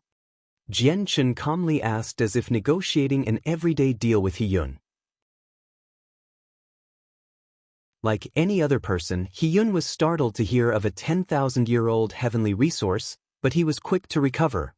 "Captain, I hate to be one to disappoint, but a 10,000-year-old heavenly resource is beyond even my alchemical skills. I do not possess the ability to process such a treasure." "Jianqin, you don't have to make an alchemical pill from the 10,000-year-old heavenly resource. Your cousin's body can't handle the concentrated spiritual qi inside the heavenly resource. All the alchemist has to do is make that qi docile so that your cousin will be able to take it," Jiedatai explained to Jianqin. Nodding, Jianqin turned to look at He-Yun. "Master He-Yun, would you be capable of this?" Letting out a sigh in relief, He-Yun cupped his hands. "Captain, as long as I have the compatible ingredients, this is something that I can do." "So be it then. I'll be relying on you, Master He-Yun. Stay within the royal palace in the meanwhile, and I will deliver whatever ingredients you need with haste," Jianqin decreed. "Yes, Captain." In the blink of an eye, the 2 final days had gone by. Today would be the day, the deadline the sect of Dragon and Tiger gave to relinquish the vein of tungsten alloy to them.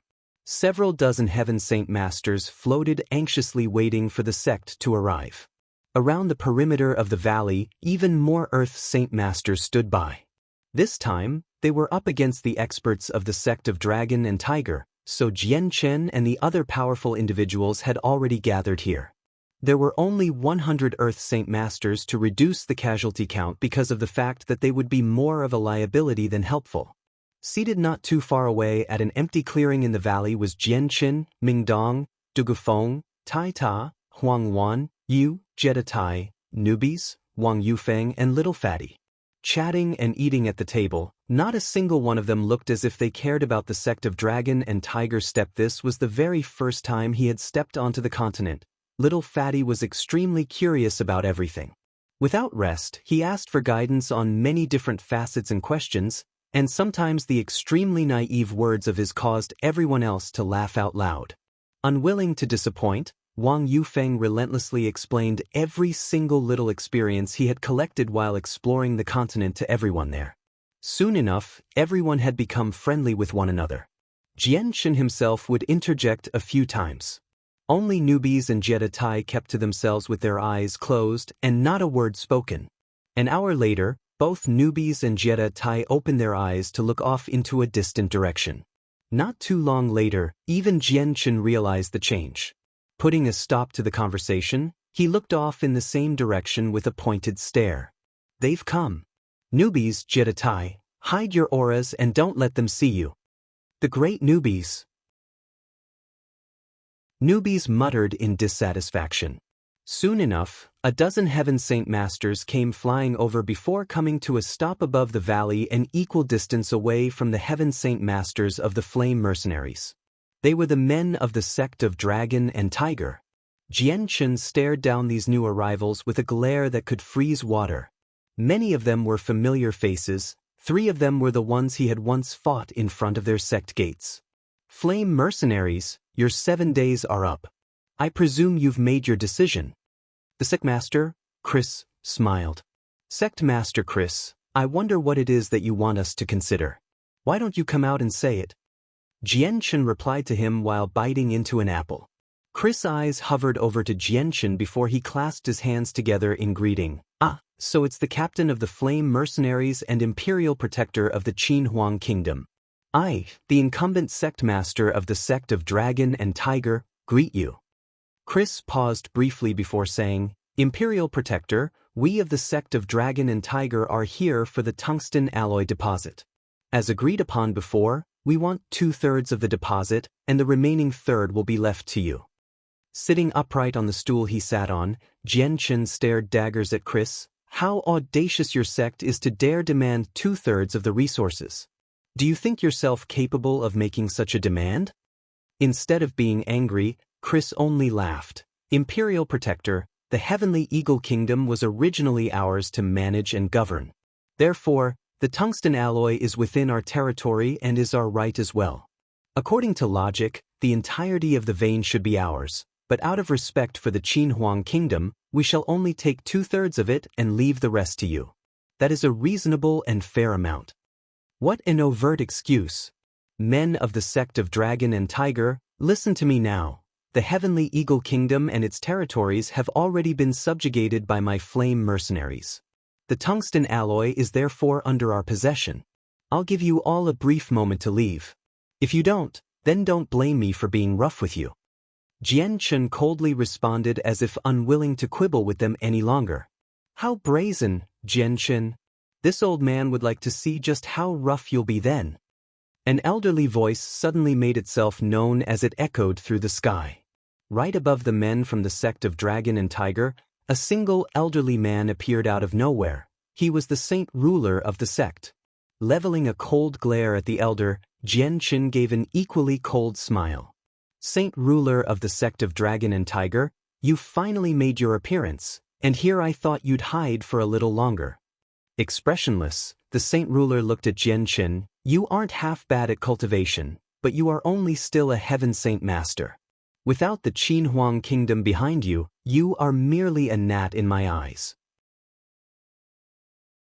I only pardoned your life last time out of respect to the Qinhuang Kingdom. That's why you can still stand here today, but if you're still so bold to spout off such blasphemous words toward my sect, then I cannot spare your life any longer. Are you willing to bet whether or not I'll beat your body into 1,000 pieces? Does your sect not fear the Qinhuang Kingdom? Jianchen inquisitively asked. Laughing, the saint ruler answered, the Qinhuang Kingdom barely has any time to look after itself. How could it spend extra time trying to reach here? Jianchen, if you were hoping to look to the Qinhuang Kingdom for support, then you should give up now and obediently hand over the tungsten alloy. I won't make things troublesome for you, but if you don't comply, then you'll know the consequences. Unless he was forced to, the saint ruler didn't want to kill Jianchen in front of everyone. It was true that Jianchen, as a heaven saint master, was as weak as an ant to him, but he was still an imperial protector of the Qinhuang Kingdom. Even a saint ruler would hesitate to kill one of them so quickly. Chapter 641. Fighting with the saint ruler of the sect of Dragon and Tiger. 1. Laughing, the saint ruler answered, the Qinhuang Kingdom barely has any time to look after itself. How could it spend extra time trying to reach here? Jianchen, if you were hoping to look to the Qinhuang Kingdom for support, then you should give up now and obediently hand over the tungsten alloy. I won't make things troublesome for you, but if you don't comply, then you'll know the consequences. Unless he was forced to, the saint ruler didn't want to kill Jianchen in front of everyone. It was true that Jianchen, as a heaven saint master, was as weak as an ant to him, but he was still an imperial protector of the Qinhuang Kingdom. Even a saint ruler would hesitate to kill one of them so quickly. A troubled feeling tugged at Jianchen's mind. It was a guess earlier that a worrisome matter had suddenly appeared for the Qinhuang Kingdom. With the saint ruler confirming this guess of his, Jianchen was still left unsure just what type of difficulties the Qinhuang Kingdom was facing. I'll have to go see what's happening with the Qinhuang kingdom when I've the time. Jianchen thought to himself. The Qinhuang kingdom had helped him so much already, so he wouldn't feel right doing nothing when there was trouble to be had. Now wasn't the time to be thinking about such a problem. Resuming the topic at hand, Jianchen glowered dangerously at the Saint Ruler with an angry light in his eyes. Saint Ruler, you don't have the right to speak to me like this anymore. At the last word, a layer of wind surrounded Jianchen's body and brought him into the air to stand equal to him. There was such a strong intent to battle that it filled the entire area, seemingly freezing it. Yet, the Saint Ruler continued to look at him with the same look of contempt as before. Jianchen was nothing more than a mere heaven saint master in his eyes. A person like that was as weak as an ant that could be swatted with the wave of his hand. Jianchen, do you truly wish this old man to take action? The Saint Ruler questioned with a voice like ice. His patience was reaching its breaking point. Thus, the space between Jianchen and the Saint Ruler became a battlefield. Observing the matters from afar, the dozen heaven saint masters, Ming Dong, and the others all looked grim. They were worried about Jianchen since they all knew that a heaven saint master wasn't comparable to a Saint Ruler. Why hasn't the imperial protectors of the Qinhuang kingdom come yet? Are they really as busy as that Saint Ruler said, unable to help? If they don't come, then brother is in danger. Bai Lian anxiously spoke. Everyone thought that Jianchen had already notified the Qinhuang kingdom, requesting them to send their imperial protectors since he had been extremely calm before. However, seeing Jianchen in battle against a Saint Ruler without a single imperial protector appearing was something that made them all extremely worried and anxious. How impulsive Jianchen is. The imperial protectors aren't even here and he's already angered the Saint Ruler. We don't have anyone that could fight one of those here. Du Gufeng muttered with furrowed eyebrows. Newbies couldn't help but laugh out loud when he heard both Bai Lian and Du Gufeng. Sorry to disappoint, but the imperial protectors you were expecting won't be coming. What? They won't be coming? Then how'll we be holding off the Saint Ruler then? Ming Dong started. Casting his eyes to the airborne Jianchen, Newbies replied, hasn't someone already started? That Saint Ruler will take care of the enemy. What are you on about? Jianchen is only a heaven saint master. How could he fight a Saint Ruler? Jianchen questioned. I'll report to my ancestor, he should have the strength to deal with this Saint Ruler. Huang Wan's words and tone were panicked. Boom! Just as everyone was furiously discussing with one another on how to deal with this situation, the sound of a heavy explosion caused everyone to look back. The entire area shook from the shockwave of the blast, obscuring almost everything but Jianchen and the Saint Ruler in battle. Saint Ruler, I still very clearly remember the hand you bestowed on me. Allow me to return the favor to you today. Jianchen boomed. Chaotic force covered his entire body so that its power defended him from the attacks of the Saint Ruler. The Saint Ruler was slightly taken aback. He was having a hard time believing what he was seeing. But how is this possible? Have you already made the breakthrough to become a Saint Ruler? In the earlier exchange, the Saint Ruler had finally been made aware of Jianchen's power. It was something that was greater than what a heaven saint master was capable of. This aggressive behavior of your sect, allow me to force you all to return with shame and disgrace. Jianchen barked out loud. Using the illusionary flash, his body flew toward the Saint Ruler like lightning. One of his fists pulsated with chaotic force as it slammed toward the chest of his foe. The space trailing the path his fist traveled started to warp. You're tuning in to the Passion Pages YouTube channel. We're so grateful for your support and don't forget to subscribe to join us on this incredible journey through captivating stories. Your generosity through donations truly makes a world of difference, as it's the primary source of revenue that allows me to expand and enhance this channel for you. Thank you from the bottom of my heart for being a part of this adventure.